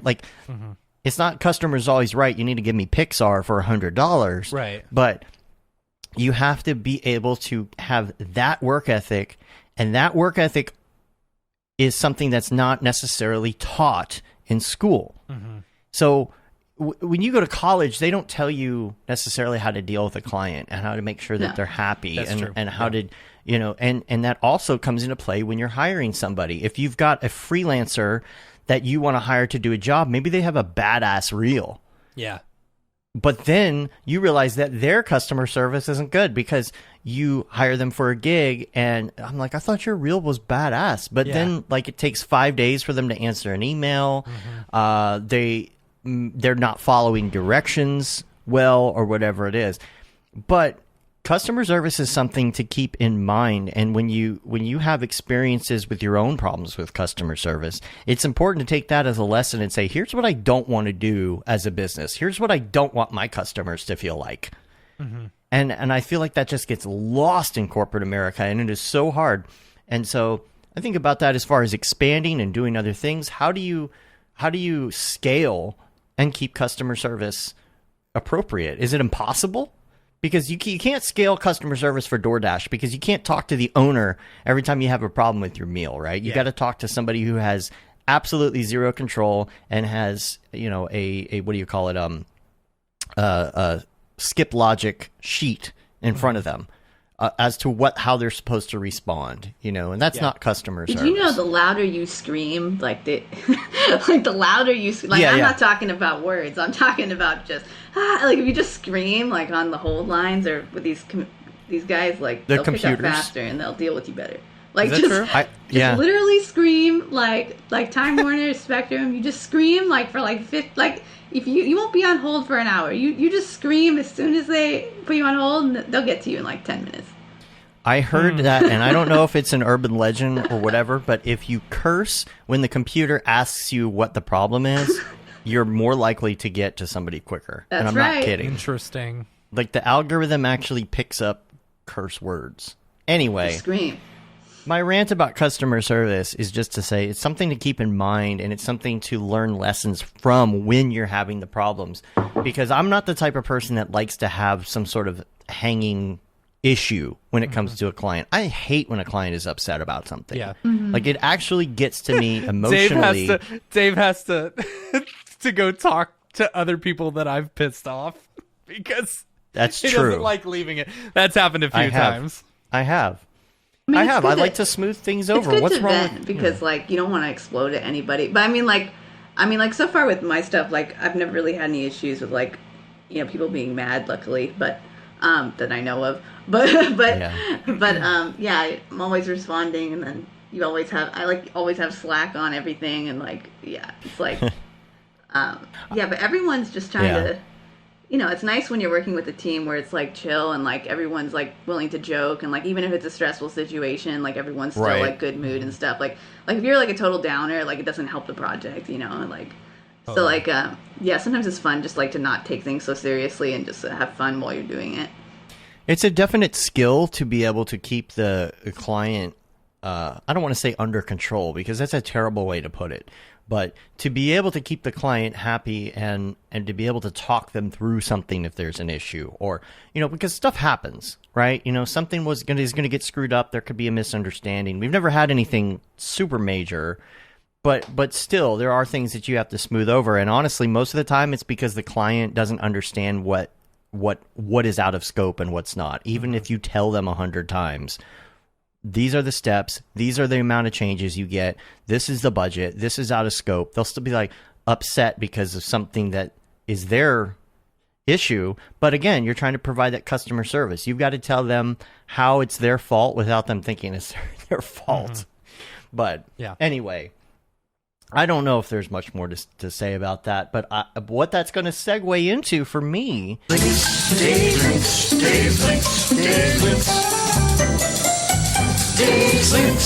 Links.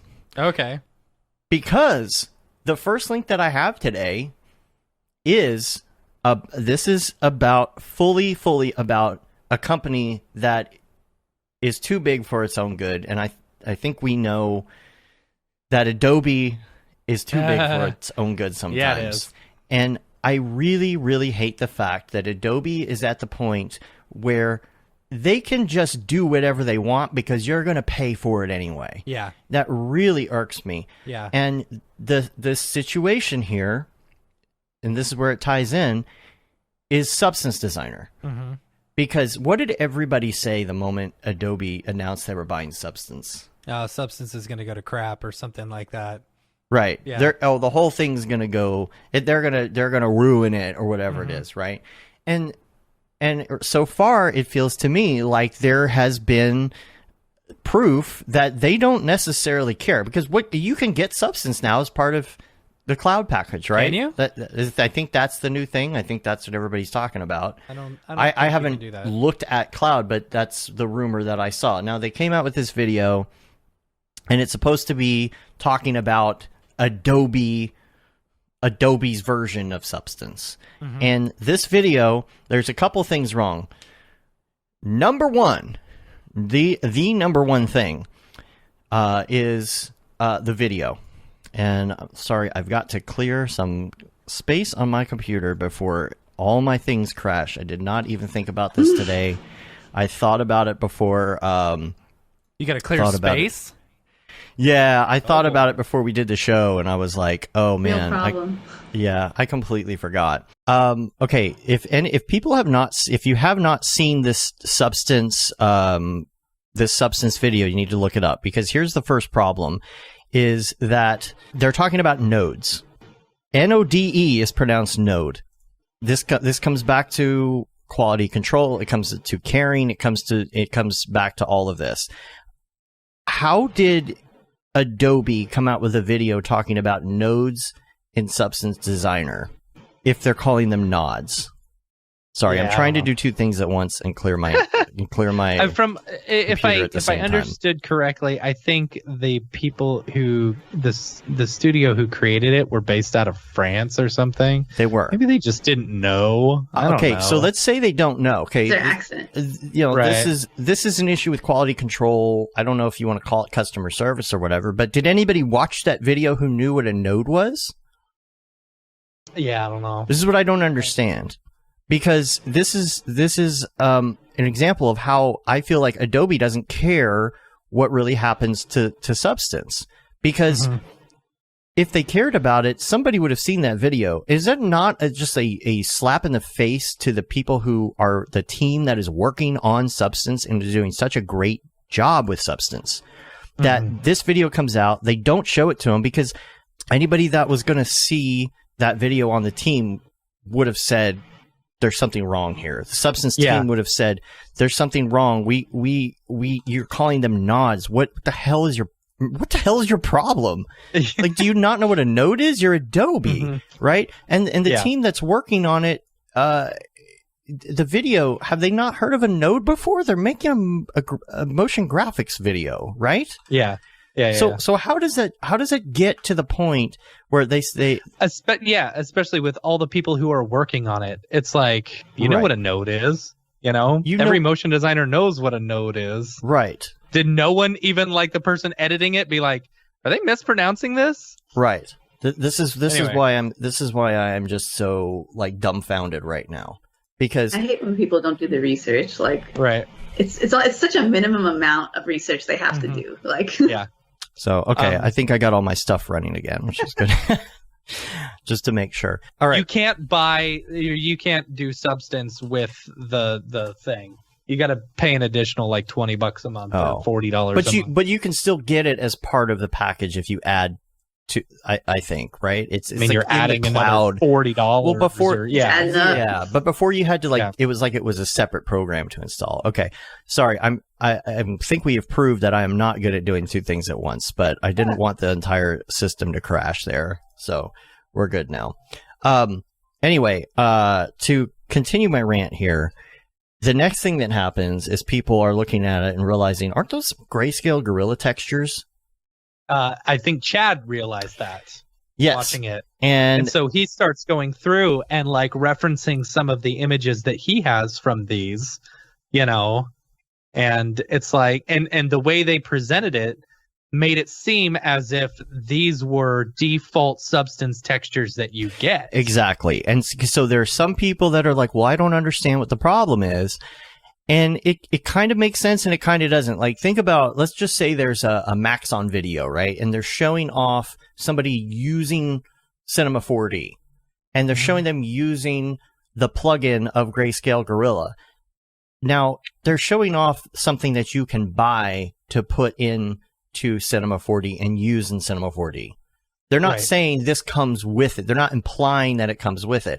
It might be like, oh, you can install plugins, and you see it's in the plugins list. This is more of the video is showing things in the library as if Grayscale Gorilla textures are included in Substance, and that's the difference right there. Like, how are you going to do that and put that in there? Do you not have good enough materials that you can use of your own? I can tell you what probably happened, because this is the same thing with the nods, right? You have a bunch of higher ups who don't know anything about the stuff, who's just putting this all together and having worked with, some bigger companies where it's like, hey, we need these assets. And they're like, we don't really have any that we can send to you. Can you just make them? Make your own. And so someone was probably like, we'll just take a bunch of assets that are already built and we'll just mock up something. I mean, it's all presentation anyway, not realizing that this is the way it looks like it's coming off as. Is there no legal department that looks at this stuff? You figure that... I think there would be. Yeah, like it's not a small company. Or a corporation that big, yeah.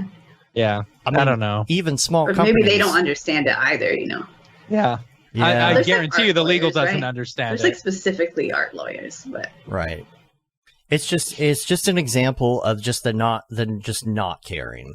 I just feel like it's just proof that they really don't care what happens to substance. They're buying it and they don't care about the team. I just don't feel like if anybody was overseeing this, that they would let something like that go. Like if somebody did a video for us and they called it Mograph. Yeah. Some Mograph. Let's get some. Mograph? Or what else did they say in their videos? They didn't call them parameters. They call them parameters. Yeah. Oh, I'm like, what's a they're saying parameter? It could be European. That might be a language thing, but it's like me saying I need to take my temperature with a thermometer, and then I'm going to go make sure that I'm not driving too fast by checking my speedometer. I think what's frustrating you is that, like, in our industry, we have to, like, pay so much attention to detail, and, like, you can't get it wrong. So when you see so many other industries just messing up left and right, you're like, this is, like, for us, it's, like, such, like, muscle memory, like, it's just, like, you have to do it this way. Like, why are you not doing it this way? Like, it doesn't make sense. And we're, like, so logical. We're, like, and then you're just, like, what are you doing? It's like, just you're so just important. Like, like, it's just such an important thing. And like, substance is such a great tool, and it's so great for so many artists. And like, it just makes me feel like Adobe literally doesn't care. They just wanted to grab something else that they can charge you an extra $40 a month for. They don't care about the actual art and about the actual. It's not like. And Chad was talking about this in Slack this morning. That's when, and it really got me thinking about this. And he was talking about companies that care and companies that don't care. And like, look at Maxon. Maxon literally cares so much about the artist's experience when you're inside the tool. And if you are having a problem, there's going to be customer service. You could hit them up in our Slack and they would help you. They're going to drop everything to help you. Matt's got to pee again. What if I left too? And you're just like, what would you? Yeah, I'll just sit here by myself. So like another example, like you heard people talking for years about Maxon's UV tools, right? And how people wanted better UV tools. And Maxon didn't say, oh, it's just fine. I don't see what the problem is. They said, yeah, we know, we're working on it. And I don't think that's what Adobe would do. I don't feel like they even care. Like, I feel like anytime that I've tried to talk to anybody at Adobe about anything, it's so corporate-y and red taped that there's nothing genuinely human left about it. And that's what irks me.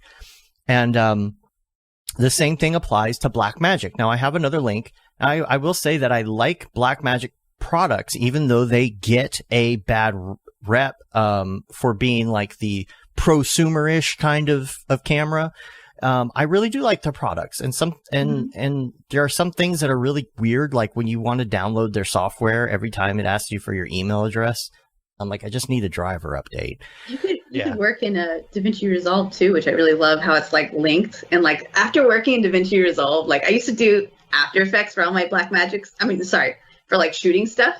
But then once we got the Blackmagic, like I've been working more in like DaVinci Resolve, and like it's just like night and day. It's like it transcodes footage so fast. Yeah. Like I'm just like, oh my god, what have I been doing this whole time? So I love Blackmagic. Yeah. I have one too. Yeah. The problem is doing the learning curve on it, because editing is way different. I even got it, and I got this thing. Can't reach it. So check this out. This came free with it. It's actually called Speed Editor. It took me a long time to get it, but I got this little control that came free with it. Like, it's really cool stuff. It finally came. How'd you get that? Yeah, it took a while. It was on order for like that free stuff. It was a deal on B&H, but I had to wait like 4 months for it. But right. Back to the customer service part of it, there's a cascading effect that happens when you don't think about how an artist really uses something. So I upgraded this camera. I got a new Blackmagic 6K, and the codec is different on it, right? So in order to play back any of your new footage now, you're going to have to reinstall all of their software. So I reinstalled their codec, and it wouldn't run with Premiere 2019, which, yes, I'm on 2019. So I go to Premiere 2020 because I have it installed. I just don't use it because I have problems with it. Because, again, very simple things that just consistently don't work. Everybody tells me I need to go to Resolve. Blackmagic codec doesn't work in there. It says your codec is outdated. Really? Or it only works with the new version of Premiere. I'm like, that's weird. So I get Premiere 2021. Okay. That's the latest version. It's 15.2. It's Premiere 15.2. Guess what doesn't work in Premiere 15.2? The Blackmagic codec. It says this only works in Adobe Premiere 15.4. I'm like, there is no 15.4. What does that mean? I look it up. It's the beta. It only works with the beta version of Premiere. She's fresh. So there's all of that. So now back to Adobe. I open up Premiere. You would not believe some of the things that they're trying to do with Premiere. And I guess some of them might be good, but like it comes back to they're trying to appeal to the consumer. They're trying to do this, Final Cut X. Like, just where's Final Cut now?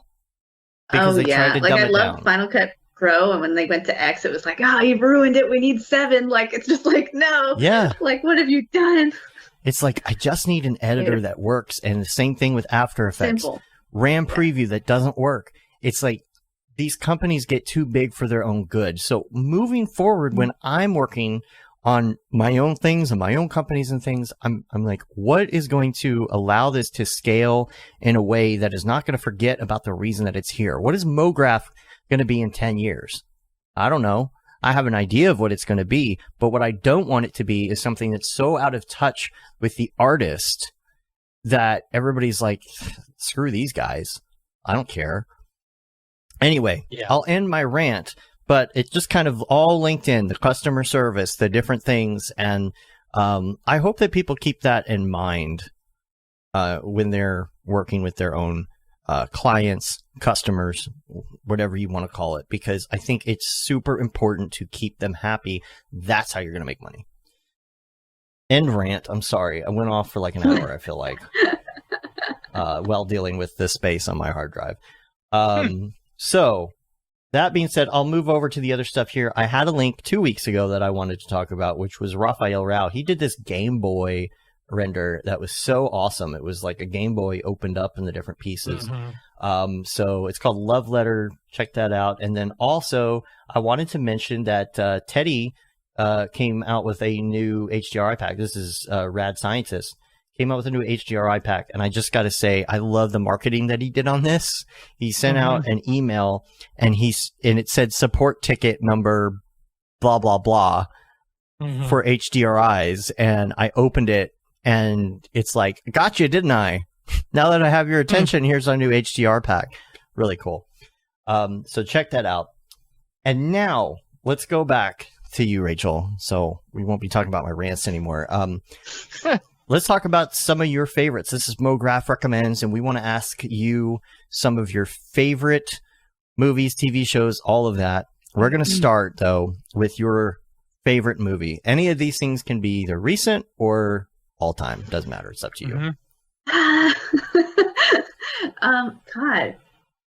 I'm like drawing a blank, but I could start with shows, because shows have really been doing it for me lately, because like I really love The Boys on Amazon.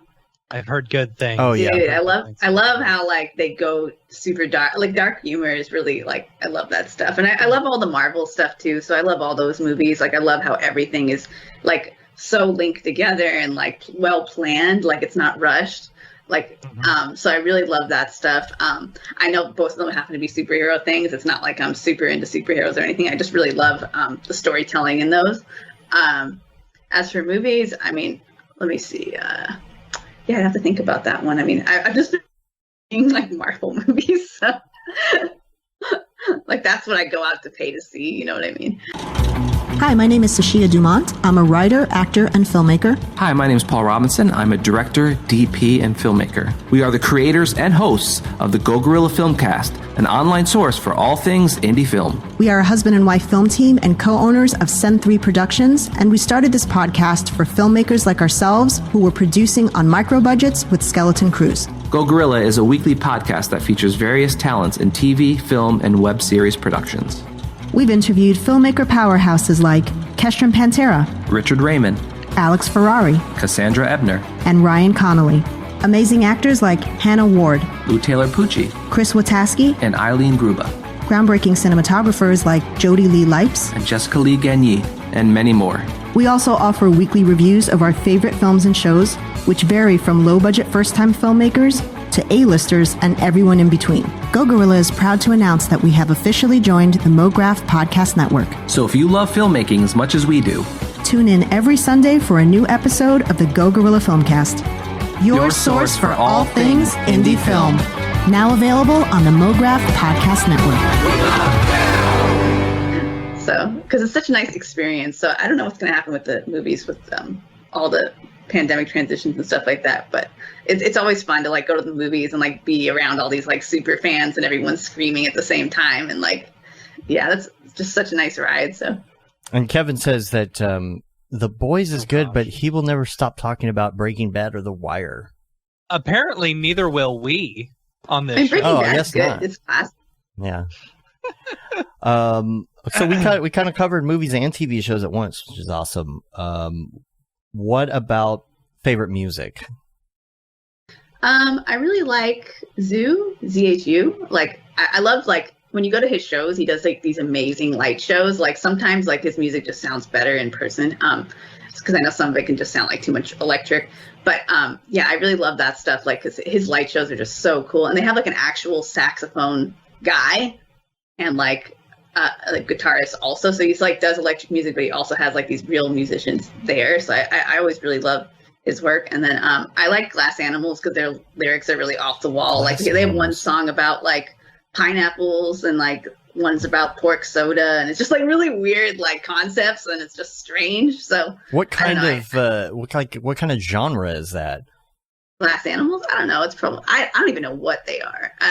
Like, I just love their lyrics. Like, it's just like they're just like, they have this one song where they're like pineapples in my head, and it's just like, okay, like that's crazy, but I like it. Like, so they're a pop band. Yeah, they kind of do a little bit of rap, but they're also. But I also like The Weeknd too. Speaking of, yeah, I like me some Weeknd. It's pretty good. Everyone loves The Weeknd. What about K-pop? Of course, you know. I don't really listen to much K-pop, but whenever I listen to it, I'm like, oh, that's really catchy. It's like very catchy. Like, I always love it, like when I'm listening to it, but I usually don't seek it out. But right, it's fun to play Beat Saber too. I don't even know if I've listened to BTS, but yeah, I don't know. Yeah, the BTS Beat Saber pack is freaking fantastic. Like, if you're into Beat Saber, yeah, I love Beat Saber. Even if you don't know their music, like now I know their music. It's great. But speaking of which, video games. What do you play? Yeah, Beat Saber. I'm like answering these questions like ahead of time. Sorry, it's all good. I really loved Assassin's Creed, like all those games back from like 1, 2, and 3 with Brotherhood and those ones. Like, I really loved how they like intertwine like history and like actual like historical places into their story, and then also mixed it with like weird shit. Like, I don't know, I just like sci-fi. Like, I like when you have two genres and they mix them together. It's and not Sonic. just like one formula. Oh yeah, and Sonic the Hedgehog. Although they're completely different now than they were. They're definitely catering to a younger audience now. Before it was like he was actually cool. Like, if you see the movie, like he's like, it's definitely like lowered down to like I still enjoyed the movie, but it's definitely like you can tell everything's like not. He's not the bad boy hedgehog now. He's more like like like I don't know, like go fast. I'm just like, I'm not. Do you think they'll bring Ugandan Knuckles into the next one? I'm worried because like they Knuckles. ruined him. They made him super ripped and made him like the formula dumb guy. But like in the original series, he was really smart. He was like the smart, serious one. Oh, yeah, Whereas yeah. later, like he's like super buff and dumb, and they're falling into that trope of like, oh, like strong people are stupid. Like I don't know. I Right. just don't like that. Like, yeah, this is watered down now. Yeah. But I appreciate them because that's why I got into art. But yeah, that's I could rant on forever for this. Do you listen to any podcasts? No, I just sleep. That sounds like a better option, honestly. Yeah. It really does. I really want to get into more, but I'm just always working, and then I sleep, eat, work, and then it's hard to even fit in exercise. So yeah, I like hard to, that life. What's Don't your have kids. They'll completely ruin that life. I'm not excited. Don't listen to cat. him. You know, What cat, about a wow, rat. Maybe. we're all over the place on the list. I'm trying to which ones have we not covered? Favorite plugin. What's your favorite plugin to use?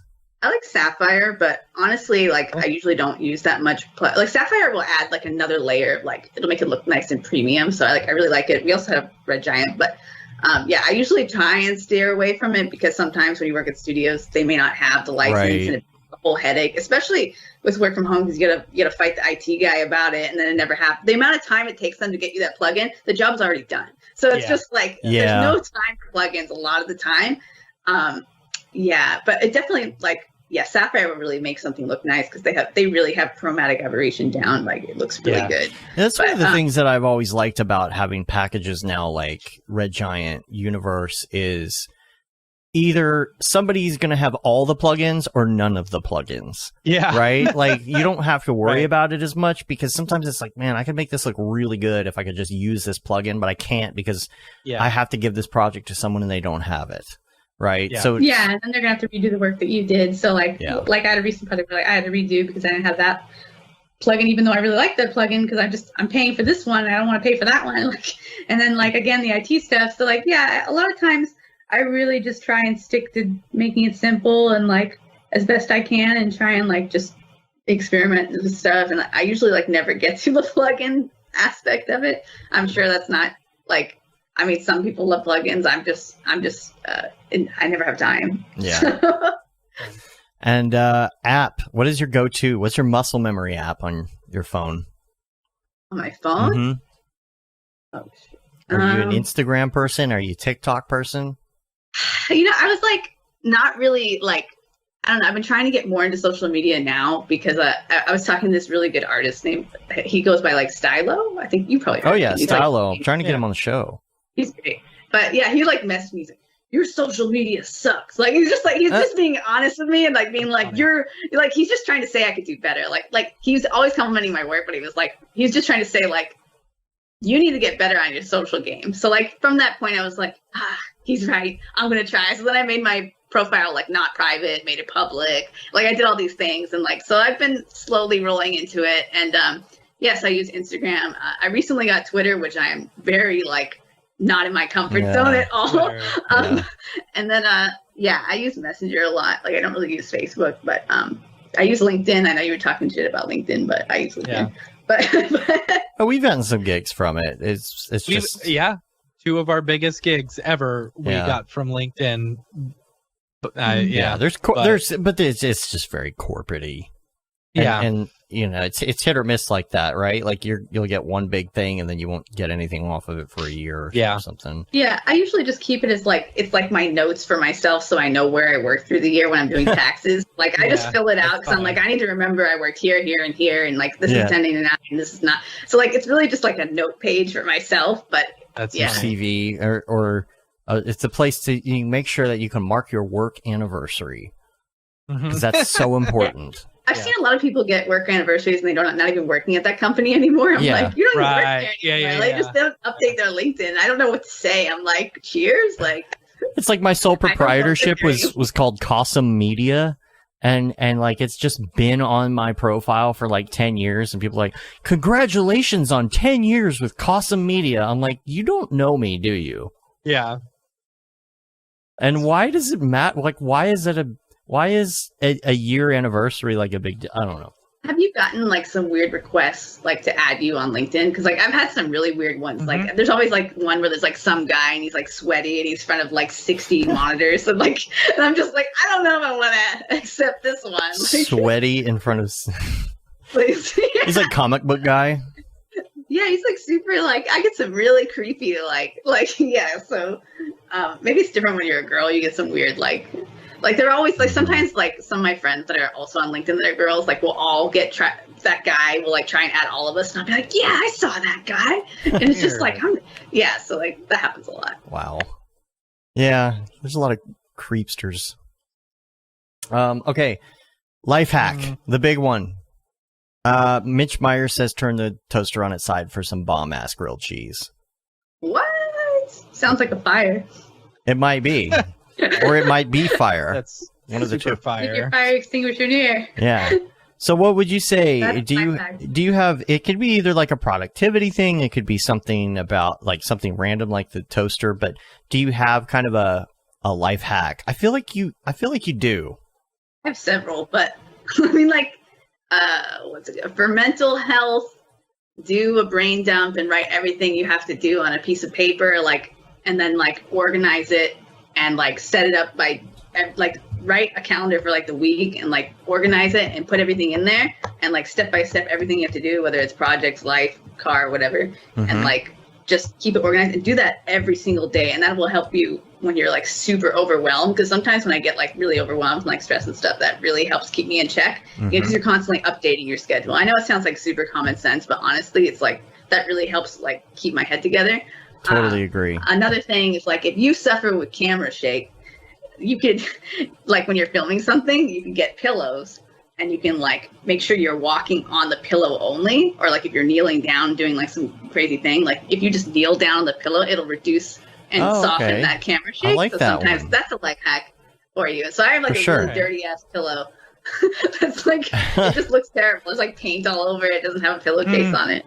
But yeah, like that's a good life hack. With the writing the things down, oh man, I'm telling you, yeah, like Scott says, it's the GTD technique.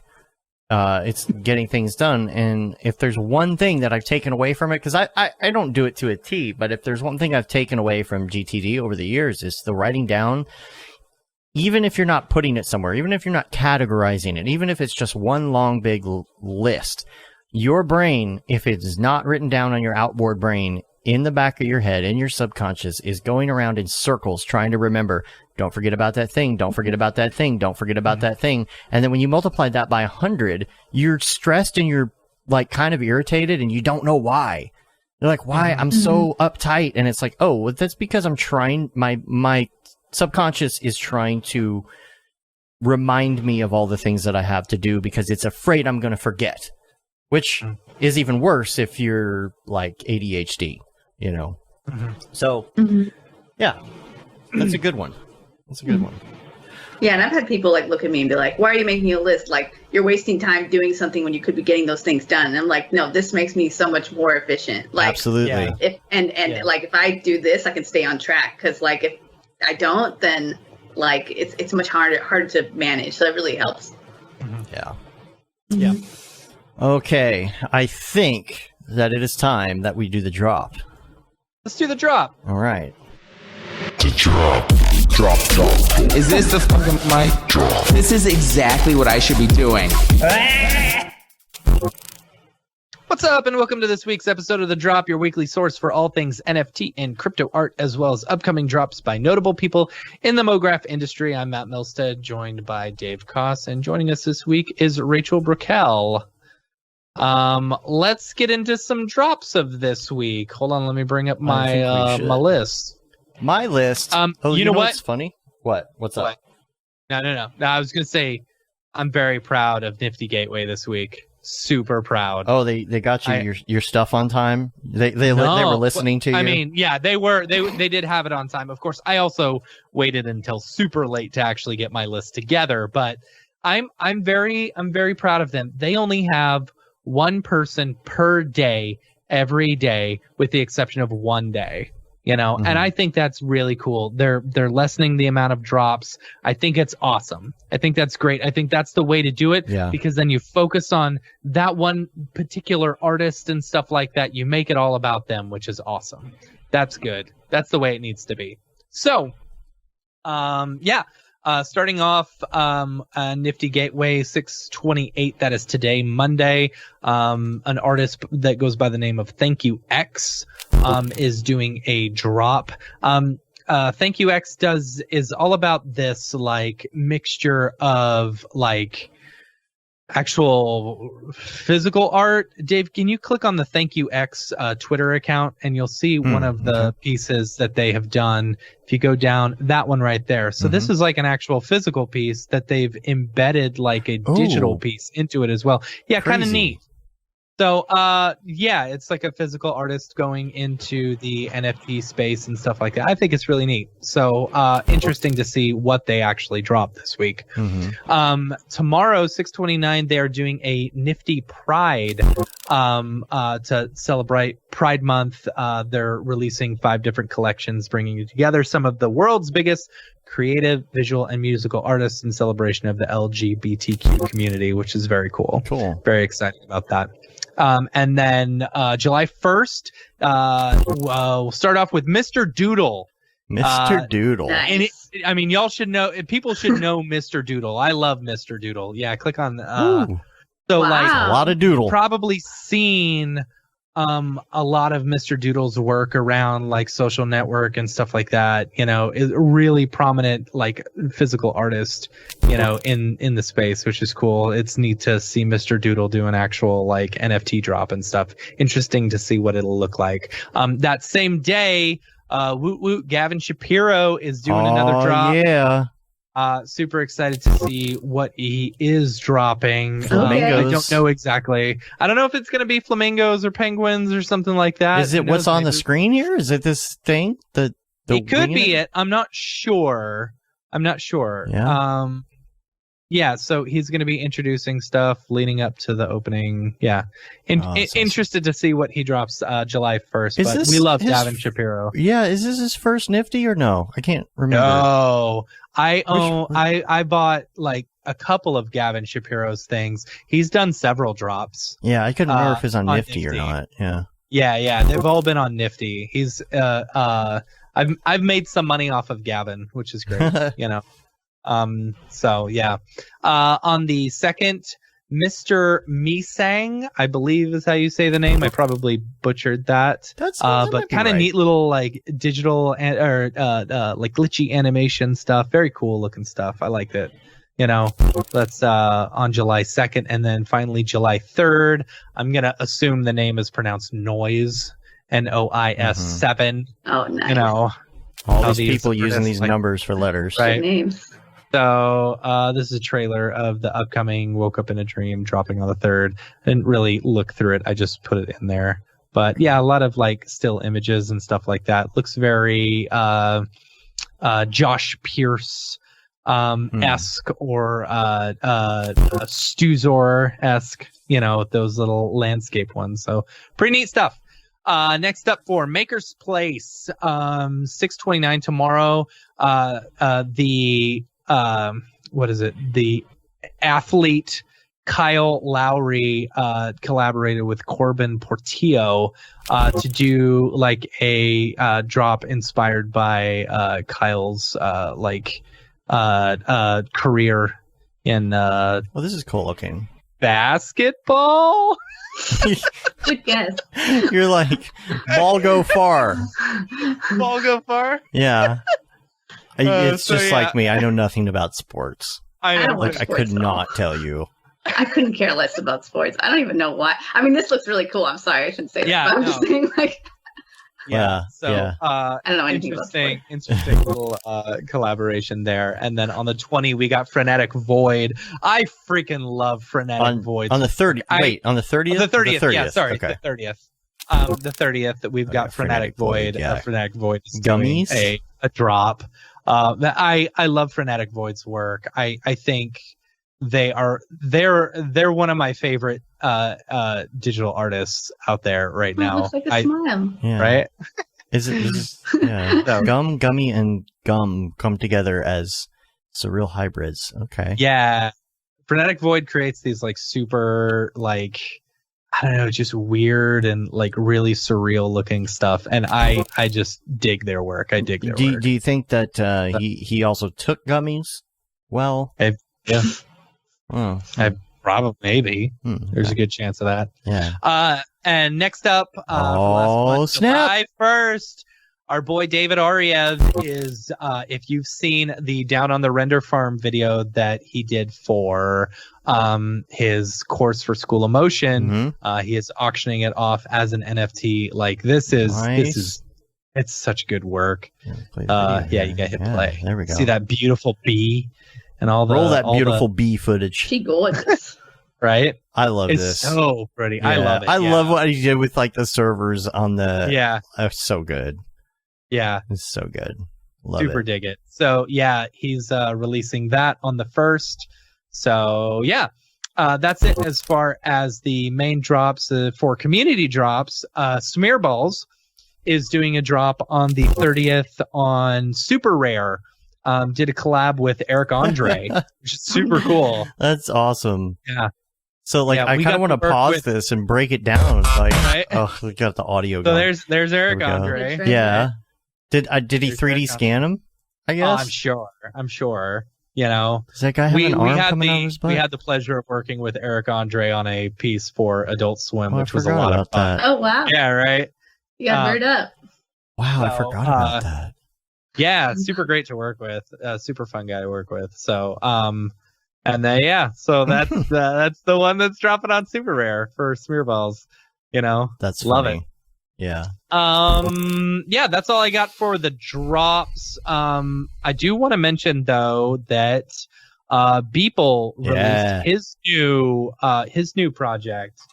It is what's the name of it? We.new. We.new. We right. knew. And We knew. He did like a teaser the other day, and I was like, "What is this?" Yeah. And then it was announced, and it's basically like doing NFTs for events, like historical events or sports events. Yeah, absolutely, which is cool. So they're like, you know, like on the page right now, you can see there's editions of 1, 20, 50, 100, 500, which is cool. It's like owning a digital, you know, collector card for sports cards. So do you get that. like a photograph? Like what is tied to the blockchain on this? You get the photograph of the moment? Do you own the moment itself? Like how does that work? I honestly don't know.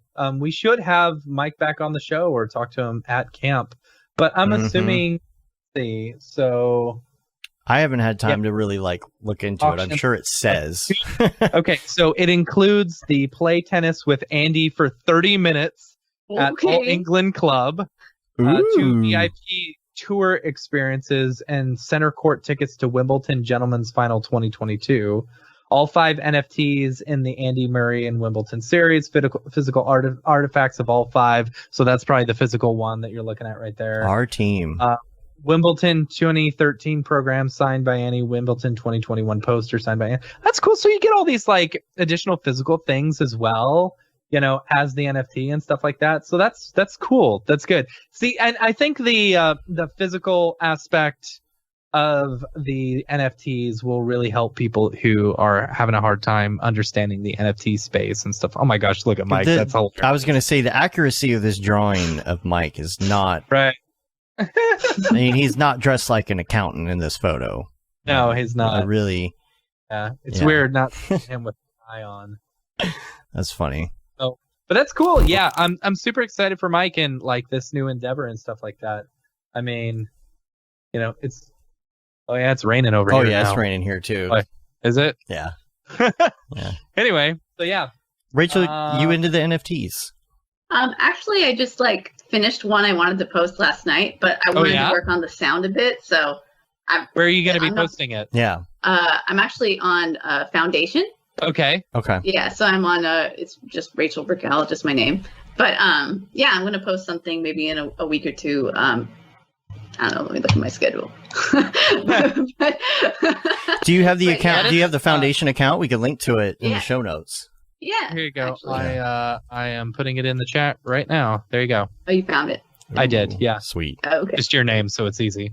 Yeah. At least I hope Cool. that's you. Do you put @ in it? Is that? Let me see. No, that's that. I I think they just copied do- and pasted it. I think it is an @ right? Yeah. Oh, let me look this up. Yeah. Uh-oh. Yeah, I think without the app. Uh-oh. Look who's here. Without the app. Oh, hi, Dorpy. Hey, Matt. I just got back Going from on? vacation, and I got a Yeah. little R&R in my pup tent. Oh my gosh. You know? What's is R&R? Ah! I think he scared him away. That's a big bird. That is a big bird. Got a bird up. I think he's really scared. So, All right. hi there, bird. I think he's a little shy. So, I just sold my one of my NFTs for 0.1 ETH. So, I'm gonna quit my day job and I'm gonna do it full time. Oh, I love that there is a second bird. Wait, you just sold it for 0.1 ETH, so now you're retiring? Wait, what? I'm confused. Yeah, Say that again. Yeah, I sold it for 0.1 ETH and I'm gonna quit my day job and do NFTs full time. Okay, cool. Yeah. What's your full time? What's your day job? No comment. But anything is possible. Oh gosh. Oh boy. Yeah. I gotta get out of here, though. I gotta start investing all this crazy NFT money I'm getting, Gotta roll over into my 401k. Oh my gosh. All right. Rachel. It's gonna be raining ETH pretty soon, like in Right. the music videos. Like, I like big mutts and I cannot lie. Oh my gosh. Okay, I'm scared of the bird. Bye. All right. You should be. Where, Oh my gosh. can I ask where you get giant bird masks? Oh, Amazon. Amazon has everything. Yeah. Well, I guess that's true. So That's this true. this one really smells like latex. Like they tell you, like, oh, it'll have a slight latex Right. smell, but you Yeah. can smell it out of the box. Like the box isn't even open. Yep. You can just smell it. So it's really bad. I but- bought one of those horse ones that everyone had, you know, yeah, traditional. and that one just stunk. I could not keep it Wow. anywhere because it just stunk up Yeah. whatever room I had it in. You gotta keep it Yeah. outside and like let it air out for a while. Yeah. That's Yeah, how the totally. horse masks ones are that everybody has. The big horse faces. Yeah, Those yeah. that all the Yeah, that's what it rage. was. Yeah. It Yeah. was so Oh, that's what it was. It was a horse. Okay. yeah. It was the horse I missed one. that. Yeah. There's also these other ones that you can get now that like go perfectly over your face, so you look like a person, like the mouth and the eyes and everything fit Yeah. form. Yeah. Super Weird. creepy. Yeah. Super creepy. Dave, I gave you a really good still for the drop Oh, thing. what's I the- was going like this. Why? You know, I don't know. So I figured Oh. you could Oh, you know, okay. use that for your photo cover Oh, or okay. whatever. I'll look for it. Yeah. I'll look for it. Make sure. So look Yeah. for your smile. I got to say though, I've been using an app because I was using Yeah. what is it called? I was using Topaz to try and upscale. So Yeah. there is this app, and it's hit or miss, but it really does do a pretty freaking good job every time. Yeah. It's called Remini, REMINI, and it's so good that I take my photos from you and I put them in my phone to do the AI upscaling. It is freaking fantastic. You can take photos, like crappy compressed photos from a long time ago, and it does this voodoo where it combines AI with photos of other people to bring out like eyes and like recreate features. So it's not always perfect, but It's really fun to take a really low res one and put it in there and see what they give you. it actually works pretty well. So I can take like a still from the compressed show file and make a high res photo of you for the show art. It's very interesting. Yeah. Very Anyway, cool. are we done with the drop? All right. Yeah, let's get out of here. So if you have a community, if anyone out there is doing a drop for the week, make sure to hit us up, info@mograph.com, and we'll get you featured on the show. Until next week. All right. We'll see ya. The drop. Is this the fucking mic? This is exactly what I should be doing. All right, and we're back. And I have a feeling This that's is- how future drops are going to go. That's short and sweet, Yeah. to the point. This has been a really random show, I just got to say. Yeah. We have covered Yes. everything, I think, Yeah. at this point. Yeah. Well, From- I mean, that's also, you get a great guest like Rachel. That's right. And you also take 2 weeks off. There's a lot to talk about. So, And we can go on rants about things like customer service while our hard drive is crashing, Did I miss this? Did you tell us what the bird head was for? I know where you got it, but what is it for? Did you buy it for a job? Yeah, or was did it- you just have it? Usually my style is that I bought it for a job, but no, this one I just bought because one of my friends was having a housewarming party, and like only like 2 people, like not even like a party, you know what I mean? And like we're all vaccinated, and like so we're like, okay, like maybe we'll try and come over. So I was just making the joke, and I was like, is this a mask on party? Or Oh, there you go. Yeah, so I came in funny. the door with like these masks. you told me to wear a mask. I was like, are we keeping masks on or? What is that? A seagull? It's a dove. No, the other one was a dove. Is that a seagull? No, that's That's a a dove. dove too? The other one was a This is pigeon. supposed to be a dove, and this is supposed to be a pigeon. Yeah. Oh, But, okay, okay. That's a. The thing is, I Can't you got tell this by the one beak? first. Come on. This one wasn't creepy enough, so I had to get this one. That is. I think that is the creepier of the two for Yeah. sure. Yeah. Scared Dorpy to death. I'll tell you that. He was speechless. Yeah. Yep. In reality, I just couldn't think of a funny joke. But You forgot. Okay. yeah, I'm not spontaneous enough. I have to write my own material. Yeah. I'm not good That's at funny. improv. Maybe I should take classes. Cool. Well, what- Rachel, thank you so much for being on the show.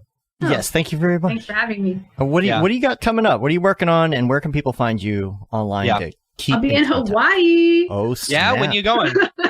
And No, which I'm island? going on vacation. I'm tired. You got all the gear for Hawaii, as we Yeah. saw. Which island are you going to? I'm going Kauai. I'm probably not pronouncing Kauai? it right. Sorry. My parents are moving there this week. Really? Oh my God, Yeah. you're living the dream. Yeah, well, my dad hates Hawaii. Yeah. He's been there for he's been there for probably 2 or 3 years out of the past 5. They've got him working, and he despises Hawaii. He's the only person I've ever met who does not like the beach and does not like being outside. Oh wow, that's so Yeah, sad.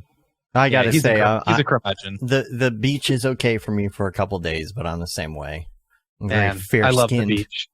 I love snorkeling. I'm afraid of Yeah. sharks though. Do you know? Okay, another life hack. There you go. Mograph. Sharks like to eat things that are yellow. It's Y for yummy. Yes. So don't wear yellow swimsuits Interesting. Okay. or Yeah. red. Why is that? Obviously. Okay. Oh, red because of blood. Yeah.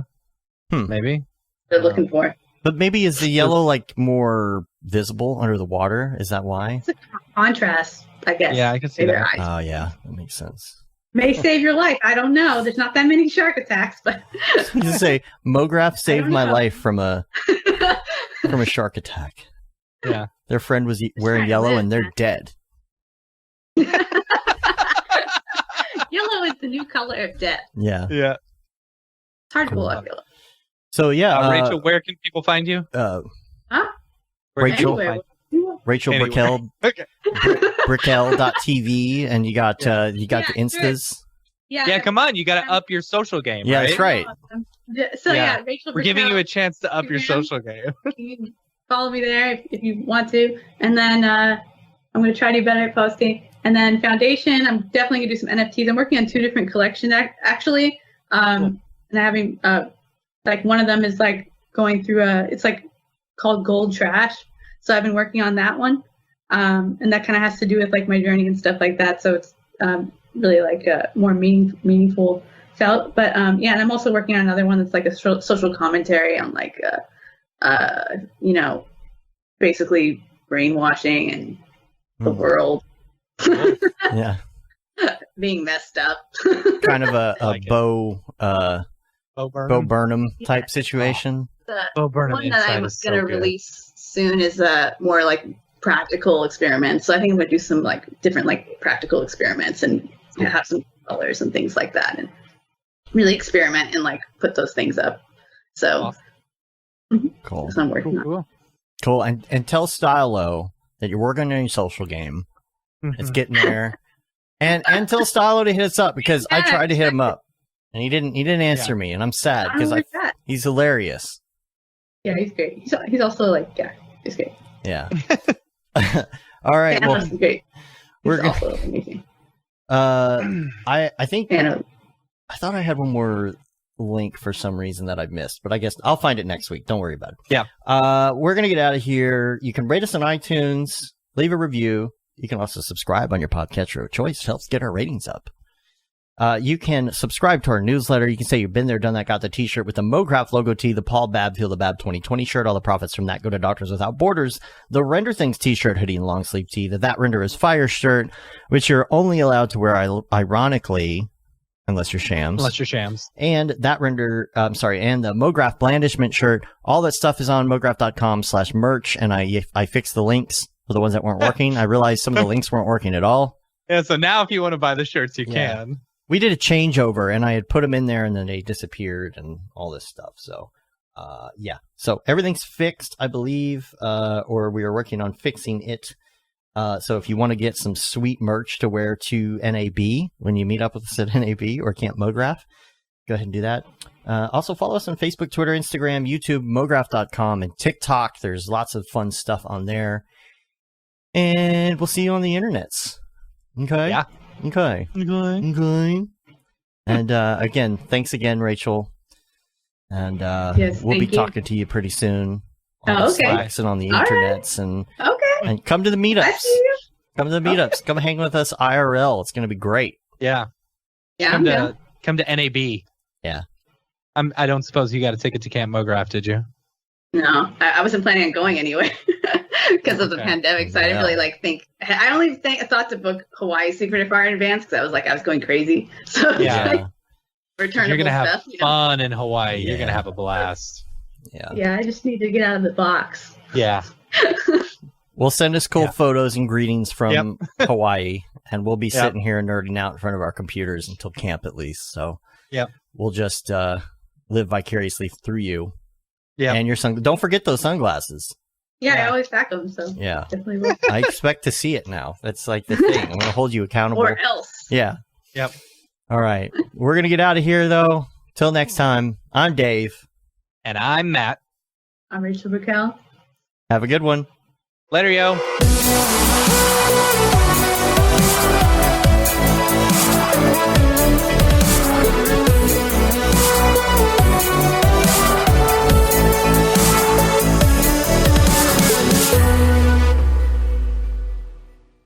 Pretty good, I guess. Mograph.com, an online resource for motion graphic artists. Start your week with the Mograph podcast. Industry news, interviews with your favorite artists, and terrible humor. Watch live shows and interviews from Mograph events like NAB, SIGGRAPH, Half-Res, and local meetups. Our Mograph Talks feature live demos and motivation from artists all around the world. Sometimes you gotta make stuff that you're not gonna put on your reel, and I'm not here to judge. What if Rick and Morty show up for the countdown at midnight? That's where I peaked in life, in my career. We gotta stop this thing, Rick! It's gonna kill us all! Hear from the people that create your software, design your render engines, and artists that are changing the face of modern motion graphics. You get that render done. Yeah, you better frame what? Mograph tutorials and online classes will teach you about Cinema 4D, After Effects, as well as other popular software and render engines. Throw in the HDR Studio, take the render settings, pick the HDR, put a reflection, and gorgeous. Branch into new software. Learn time-saving tips, techniques, workflows, and lessons that'll keep you up to date in the world of motion design. Oh, brother, those are some of my favorite elves. I love projects that scare me. When our art director comes to us and asks for something that I had never done before, man, it gets me pumped. Join the conversation in our live sessions. Check out our plugins, or join the hundreds of daily active users in our Slack channel for technical help, advice, contests, or just to joke around. Real nice banana. Yeah, that's so funny. All right. I'm going to live forever. Subscribe today and get the latest updates on our YouTube and other social media channels. Take all your dreams and just do it! We don't care how you get here, folks. Just get here. Subscribe to Mograph.com.